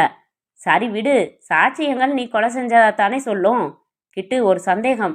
என்ன? சாட்சியங்கள் பத்தி சந்தேகம். நான் விக்ரமுக்கு எழுதின சில கடிதங்கள் வச்சிருக்க. வாஸ்தவம். டைரிய காட்டின. கமிஷனருக்கு விக்ரம் லெட்டர் எழுதி வச்ச கவரை காட்டின. ரெண்டுலையும் உள்ள இருக்கிறது விக்ரமோட கையெழுத்து தானா? நீயாவே கூட எழுதியிருக்கலாமே. எப்பாடி, சரியான பொண்ணு நீ. கரெக்ட். உன்னோட சந்தேகத்தை சரி பண்ண வேண்டியது என்னோட கடமை. ஏன்னா இது 30 லட்சம் ரூபாய் விஷயமாச்சே. உன்னோட விக்ரமோட கையெழுத்து உனக்கு தெரியும் இல்லையா? தெரியும். பாரு என்று பனியனுக்குள்ளே இருந்து டைரியை எடுத்தான் கிட்டு. ஆஷா காரோட்டி கொண்டே காரின் முள் விளக்கை போட்டாள். அவன் கொடுத்த டைரியை ஸ்டியரிங் மேல் வைத்து ஒரு கையால் பக்கங்களை புரட்டி பார்த்தாள். சந்தேகமில்லை, விக்ரமின் கையெழுத்துதான். வெடுக்கென்று பிடுங்கிக் கொண்டான் கிட்டு. பார்த்தாச்சா? அவன் கையெழுத்து தானே? ஆமா என்றாள். கமிஷனருக்கு எழுதியிருக்கிற லெட்டர் கவருக்குள்ள இருக்கு. கவர் ஒட்டி இருக்கு. அதனால அதை காட்ட முடியாது. என்ன எழுதியிருக்கான்னு தான் நான் சொன்னேனே. நான் தான் பக்கத்துல இருந்து எழுத சொன்னேன். ஆஷா மௌனமானாள். இப்போ சந்தேகம் தீர்ந்துருச்சா? என்று தலையாட்டினாள். இப்போ நம்ம திட்டம் பத்தி பேசலாமா? கொடைக்கானல்ல எத்தனை நாள் தங்குறீங்க நீங்க? 4 நாள்னு சொன்னாரு. அங்கேருந்து நீங்க புறப்படுற அன்னைக்கு தான் அவனுக்கு மரண நாள். மை காட் என்றாள் திடீரென்று. என்ன? பிரெட் டோஸ்ட் பண்ணி சாப்பிட்டேன். கேஸை மூடாமலே வந்துட்டேன் என்று ஒரு டெலிஃபோன் பூத் அருகில் காரை நிறுத்தினாள் ஆஷா. வீட்டுக்கு ஃபோன் செஞ்சு வாட்ச்மேனை மூட சொல்லிட்டு வந்துடுறேன் என்று இறங்கி பூத்துக்குள் சென்று எண்களை சுழற்ற காருக்கு அருகில் சிகரெட் பிடித்து கொண்டு காத்திருந்தான் கிட்டு. ஹலோ, ரம்யாவா பேசுறது என்றாள் ஆஷா. ஆமா, ஆஷாவா? உன் கூட இனி பேசுறதா இல்ல. சாரி ரம்யா, அன்னைக்கு சொன்னபடி வர முடியல. இப்போ உன் வீட்டுக்கு வந்துகிட்டு இருக்கேன். ஷாப்பிங் புறப்பட்டேன். உன் ஞாபகம் வந்துச்சு. இப்போ மணி 7:15 ஆகுதா? 1/4 மணி நேரத்துல உன் வீட்டில் இருக்க முயற்சி பண்றேன். பக்கமாவா கட்டியிருக்கீங்க? ஊர் கடைசியில. எப்படித்தான் பொழுது போகுதோ. இன்ஸ்பெக்டர் பொண்டாட்டி, உனக்கு பயம் இருக்காது இல்ல? நேர்ல பேசலாம். சமைச்சு வை ஏதாச்சும் சூடா. வீட்டுக்காரர் இருக்காரா? இல்ல, வர நேரம்தான். சரி வரேன். ஒரு கடையில இருந்து பேசுறேன் என்று வைத்து விட்டு திரும்பி வந்து, போலாமா கிட்டு? நல்ல வேலை இப்பயாவது ஞாபகம் வந்துச்சு என்று காரை ஸ்டார்ட் செய்தாள் ஆஷா. கார் இப்போது அம்பத்தூர் செல்லும் வழியில் நியூ ஆவடி ரோட்டில் சந்தடிகள் ஒதுங்கி போக சூழலில் இருட்டும் அமைதியும் தவழ மென்மையாய் வழுக்கி கொண்டிருந்தது. ஆமா, எங்கே போறோம் நாம? ஐசிஎஃப் பக்கத்துல என் ஃப்ரெண்டு வீடு இருக்கு, அங்க போறேன் நான். உன்னை பஸ் டெர்மினஸ்ல விட்டுடுறேன். தவிர நாம பேசுறதுக்கு ஒரு நீளமான பயணம் வேணுமே என்றாள் ஆஷா. அது சரி, நாம என்ன பேசிக்கிட்டு இருந்தோம் என்றான் கிட்டு. புறப்படுற நாள் தான் திட்டத்தை நிறைவேற்றணும்னு சொன்ன. ஆமா, நான் சொன்ன மாதிரி மலை பள்ளத்தாக்குல தள்ளி விட்டுடுறியா? இன்னொரு விஷயம், என்ன நீ ஏமாத்த முடியாது. கொடைக்கானல் நானும் வரப்போறேன். உங்க பின்னாடியே விசுவாசமான நிழல் மாதிரி சுத்துவேன். பள்ளத்தாக்குல விழுந்து பிழைச்சிட்டார்னா? இதே விஷயத்த நானும் யோசிச்சேன். அதனால மலைக்குன்றுக்கு உயரமான இடத்துக்கு அழைச்சிக்கிட்டு போறப்போ பிக்னிக் மாதிரி ஃப்ளாஸ்க்கு ரொட்டி பழம் எல்லாம் எடுத்துக்கோ. ஃப்ளாஸ்கில் டீ காஃபி ஏதாச்சும் வச்சுக்கோ. நான் தர்ற மருந்தை அதில் கலந்துடு. அப்புறம் தள்ளிவிடு. நிச்சயம் பிழைக்க மாட்டான். விஷத்திலேயே ஆள் காலி ஆயிடுவான். ஆனால் போஸ்ட்மார்ட்டத்துக்கு உடம்பு கிடைக்கக்கூடாதுன்னு தான் கீழே தள்ள சொல்கிறேன். எல்லாத்தையும் திட்டம் போட்டு யோசிச்சிருக்கியே நீ. கிட்டு சாதாரணமான ஆள் இல்லை. ஒன்று நினச்சிட்டா அதை சாதிக்கிறதுக்காக மூளை பரபரப்பாக வேலை பார்க்கும். பரபரப்பு குறையிறப்போ அதுக்கு வைட்டமின் கொடுப்பேன், இந்த மாதிரி என்று பேண்ட்டுக்குள்ளிருந்து குவார்ட்டர் பாட்டில் விஸ்கியை எடுத்து கடகடவென்று குடித்துவிட்டு காலி பாட்டிலை ஜன்னல் வழியாக வீசி எறிந்தான். தள்ளி உக்காரு, வாட தாங்கல. கவலைப்படாத, நான் ஒன்றும் செய்ய மாட்டேன். நம்ம நோக்கமெல்லாம் 30 லட்சம் தான். கார் இருளுக்கு நடுவில் ஒளி வீச்சாக இரட்டை வெளிச்சங்களோடு சீராக ஓடிக்கொண்டிருக்க திடீரென்று என்ஜினின் சத்தம் நின்றுவிட கார் ஓட்ட வேகம் குறைந்து போனது. சாலை ஓரமாய். என்னாச்சு என்றான் கிட்டு. தெரியலையே, திடீர்னு நின்றுடுச்சு. பெட்ரோல் சப்ளை டியூப் எதுவும் கட் ஆயிடுச்சா? பார்க்கலாம் என்று டேஷ்போர்டை திறந்து டார்ச் லைட் எடுத்துக்கொண்டு கதவை திறந்து இறங்கி முன்பக்கம் வந்து பேனட்டை உயர்த்தி பார்த்தாள். ஒரு லாரி அவர்களை கடந்து போக மறுபடி இருள் மழை. சொகுசாய் சாய்ந்து அமர்ந்து காத்திருந்தான் கிட்டு. டியூப் நல்லா தான் இருக்கு என்றாள் ஆஷா. பின்ன என்ன? தெரியலையே. உனக்கு கார் மெக்கானிசம் தெரியுமா? தெரியாதே என்று இறங்கினான் கிட்டு. இந்த வயரில் லேசாக கனெக்ஷன் இல்லாமல் இருக்கு. இதுதான் காரணமாக இருக்கும்னு நினைக்கிறேன். கொஞ்சம் வாயேன், இந்த வயரை அழுத்தி பிடிச்சுக்கோ. நான் ஸ்டார்ட் பண்ணி பார்க்குறேன். சரியா வரலன்னா மெக்கானிக் தான் வரணும் என்றாள். கிட்டு அருகில் போய் அவள் டார்ச் வெளிச்சத்தில் காட்டிய வயரை அழுத்தி பிடித்து கொண்டான். ஆஷா கதவை திறந்து கொண்டு டிரைவிங் சீட்டில் அமர்ந்து என்ஜினை ஸ்டார்ட் செய்தாள். ஸ்டார்ட் ஆனது. அடுத்த வினாடி அவளின் செய்கையை கிட்டு எதிர்பார்க்காத நிலையில் கியரை மாற்றி கிளட்சை விடுவித்து ஒரு அவசர சீரல் ஏற்படுத்த கார் திறந்த பேனட்டுடன் கிட்டுவின் மேல் மோதி அவனை கீழே வீழ்த்தியது. மோதின வேகத்தில் பேனட் மூடிக்கொண்டது. உடனே ரிவர்ஸ் எடுத்து கிட்டு தடுமாறி எழுமுன் மறுபடி பாய்ச்சலாய் வந்து கிட்டு உடம்பின் குறுக்காக ஏற முன்கண்ணாடியில் ரத்தம் சிதற உச்சமான கத்தலுடன் மௌனமாகி சிதைந்தான் கிட்டு. காரை நிறுத்திவிட்டு சற்று நேரம் படபடப்பில் அப்படியே இருந்தாள் ஆஷா. பின் அருகில் கிட்டு வைத்திருந்த அந்த தடயங்களை கையில் எடுத்துக்கொண்டாள். இறங்கினாள். சாலையில் தேடி உருண்டு கிடந்த டார்ச் லைட்டை எடுத்துக்கொண்டாள். எல்லாவற்றையும் தன் கைப்பையில் போட்டுக்கொண்டு வந்த திசையில் வேகமாக நடந்தாள். ரொம்ப தூரம் நடந்த பின்னர் தென்பட்ட ஒரு பெரிய வீட்டில் போனுக்கான வயர்கள் செல்வதை பார்த்து வீட்டை அடைந்தாள். அனுமதி பெற்று அவர்கள் வீட்டின் தொலைபேசியை உபயோகித்தாள். ஹலோ ரம்யா, நான் தான் ஆஷா பேசுறேன். உன் வீட்டுக்காரர் வந்துட்டாரா? இப்பதான் வந்தாரு. யூனிஃபார்மை கழட்டிக்கிட்டு இருக்காரு. என்னடி, நேர்ல வரேன்னு சொல்லிட்டு மறுபடி ஃபோன் செய்கிற? வர வழியில சிக்கல்ல மாட்டிக்கிட்டேன் ரம்யா. நியூ ஆவடி ரோட்ல வந்துகிட்டு இருந்தேன். திடீர்னு ரோட்டோரத்துல இருந்து எவனோ ஒரு குடிகார பைய தடுமாறி என் காருக்கு குறுக்க விழுந்துட்டான். நசுங்கிட்டான். சுத்தி ஒரே ரத்தம். எனக்கு எதுவும் புரியல. உடனே நடந்து இங்க ஒரு வீட்டுல இருந்து ஃபோன் செய்யறேன். உன் வீட்டுக்காரரை உடனே வர சொல்லு. இவள் வீட்டுக்காரரிடம் விலாசம் கேட்டு சொன்னதும், பயப்படாம இரு, நாங்க வரோம் என்றாள் ரம்யா. அரை மணி நேரம் கழித்து டாக்ஸி வந்து நிற்க ரம்யாவும் அவள் கணவன் இன்ஸ்பெக்டர் ராஜகோபாலும் இறங்கினார்கள். வாங்க மேடம் என்றார் இன்ஸ்பெக்டர். கார்ல ஏறுங்க. ஏறினதும் சொன்னார், வரப்போ நான் ஸ்பாட்டை பார்த்துட்டேன். போலீஸுக்கு இன்ஃபர்மேஷன் கொடுத்துட்டேன். அவங்க பார்த்துப்பாங்க. ஏரியா ஓட்டேரி இல்லை வேப்பேரி ஸ்டேஷன் கண்ட்ரோலில் வரும்னு நினைக்கிறேன். நாம் ஓட்டேரி ஸ்டேஷன் போகலாம். இன்ஸ்பெக்டர் என் கொலீக் தான். முழு ஸ்டேட்மெண்ட் எழுதி கொடுத்துட்டு நீங்கள் வீட்டுக்கு போகலாம். தேவைப்பட்டா அரெஸ்ட் பண்ணுறதா இருந்தா நாளைக்கு உங்கள் ஹஸ்பண்ட் வந்ததும் அரெஸ்ட் பண்ண சொல்லி சொல்கிறேன். நாளைக்கு தானே வர்றாரு? ரம்யா சொன்னா. ஆமாம். அரெஸ்டா? ஆமாம், ஃபார்மாலிட்டிஸ். மிஸ்டர் அரவிந்த் வந்துட்டா எல்லாத்தையும் சரி பண்ணிடுவாரு. கவலைப்படாதீங்க. குடிச்சிட்டு அவன் வந்து விழுந்தா நீங்கள் என்ன செய்வீங்க? அரவிந்த் சார் மேல் மட்டத்தில் விளையாடுவார். கவலைப்படாதீங்க, ஒன்றுமில்ல. கார் சாவியை ஸ்டேஷனில் ஒப்படைச்சிடுங்க. நாளைக்கே கூட அரவிந்த் வந்ததும் திரும்ப வாங்கிடுவார். எனக்கு படபடப்பாக இருக்குங்க. ஒரு உயிர் போகிறதுக்கு நான் காரணமாக இருந்துட்டேனே. நீங்க என்ன செய்வீங்க மேடம்? சரியான இருட்டு அந்த இடம். திடீர்னு காருக்கு குறுக்க விழுந்தா நீங்க என்ன செய்ய முடியும்? அவன் வண்டியில மோதி விழுந்த உடனே நான் என்ன ஏதுன்னு புரியாம வண்டியை ரிவர்ஸ் பண்ணி ஹெட்லைட் வெளிச்சத்துல பார்த்தேன். ஒரே ரத்தம். பயமாயிடுச்சு. அப்புறம் வண்டியை அவனை தாண்டி நிப்பாட்டிட்டு வந்துட்டேன். நீங்க செஞ்சதா அப்படியே எழுதி கொடுங்க. ஒண்ணுமே இல்ல. ஏன் அனாவசியமா நடுங்கறீங்க? ரம், சொல்லேன் உன் ஃப்ரெண்டு கிட்ட. ஏதாவது காம்ப்ளிகேஷன் இருந்தாலும் எல்லாத்தையும் அவங்க புருஷன் சரி செஞ்சிருவாரு. அவருக்கு நபர்களையும் தெரியும், வழிகளும் தெரியும். கொலையா பண்ணிட்டீங்க என்றார் ராஜகோபால். அதானே என்றாள் ஆஷா. ஸ்டேஷனில் ஸ்டேட்மெண்ட்டும் கார் சாவியும் தந்துவிட்டு புறப்பட்டு ஆஷாவின் வீட்டில் அவளை விட்டு அவர்கள் போனதும் தன் அறைக்கு வந்தாள் ஆஷா. பாத்ரூமில் கைப்பையில் இருந்து ஒவ்வொரு தடயமாக கடிதங்களாக எடுத்து டைரியின் ஒவ்வொரு பக்கங்களையும் கிழித்து சுத்தமாக எரித்து கரைத்து பினாயில் தெளித்து காற்றுக்கு சுகந்தம் தரும் வாசனையை அளித்து பெருமூச்சு விட்டாள் ஆஷா. கிட்டு, நான் சிக்கலில் இருந்து விடுபட கொலையை தவிர வேறு வழியே இல்லை என்றாய். உண்மை. கொலை தவிர்க்க இயலாத ஒன்றாய் ஆன பிறகு அன்பான என் கணவரையா கொள்வேன்? மிரட்டின உன்னையே தீர்த்துவிட்டால் உன் பிரச்சனை என்றென்றும் தொடராதே. என் பழைய காதலும் விக்ரமின் இறப்பு சிக்கலும் அறிந்து அரவிந்த் துப்பாக்கியிலிருந்து குண்டை என் உடம்புக்குள் தூது விடுவதை தவிர்க்க உன்னையே உலகிலிருந்து விலக்குவதுதான் சரியாகப்பட்டது. சந்தர்ப்பத்தை பயன்படுத்த நினைத்த ஒரு பிளாக்மெயிலரைத்தான் நான் ஒழித்திருக்கிறேன். ஆகவே இந்த கொலைக்காக நான் கவலைப்பட தேவையில்லை. பம்பாய்க்கு எஸ்டிடி கால் போட்டு அரவிந்துடன் பேசினாள். எல்லாம் சொன்னாள். No problem dear. காலையில வந்தவுடன் முதல் வேலையா காரை வாங்கிடுறேன் பாரு. நான் ஊர்ல இருந்திருந்தா நீ ஸ்டேஷனுக்கு போற வேலை கூட இருந்திருக்காது. கவலைப்படாம சியர்ஃபுல்லா இரு. காலையில ஏர்போர்ட்ல சந்திக்கலாம் என்றார் அரவிந்த். காலையில் ஏர்போர்ட்டில் அரவிந்துக்கு பிடித்த வெள்ளையில் சிகப்பு பூ போட்ட புடவை அணிந்து காத்திருந்தாள். விமானத்திலிருந்து இறங்கி வந்து மென்மையாக அணைத்து கொண்டார் அரவிந்த். டாக்ஸி பிடிக்கணும், வாங்க என்றாள். ஒய், அங்க பார் என்றார். வாயிலில் அவர்களின் கார் சுத்தமாய் துடைக்கப்பட்டு நிற்க அருகில் அரவிந்தின் அலுவலக வேன் டிரைவரும் ஒரு எஸ்ஐயும் இருந்தார்கள். நேற்று ராத்திரி என்கிட்ட சொன்ன இல்லையா, அங்கிருந்தே சில ஃபோன் கால்கள் செஞ்சேன், அவ்வளவுதான், வா போகலாம் என்றவரை வியப்போடு பார்த்து கொண்டிருந்து பின் உதடுகளில் புன்னகையை மலரவிட்டாள் ஆஷா. முற்றும்.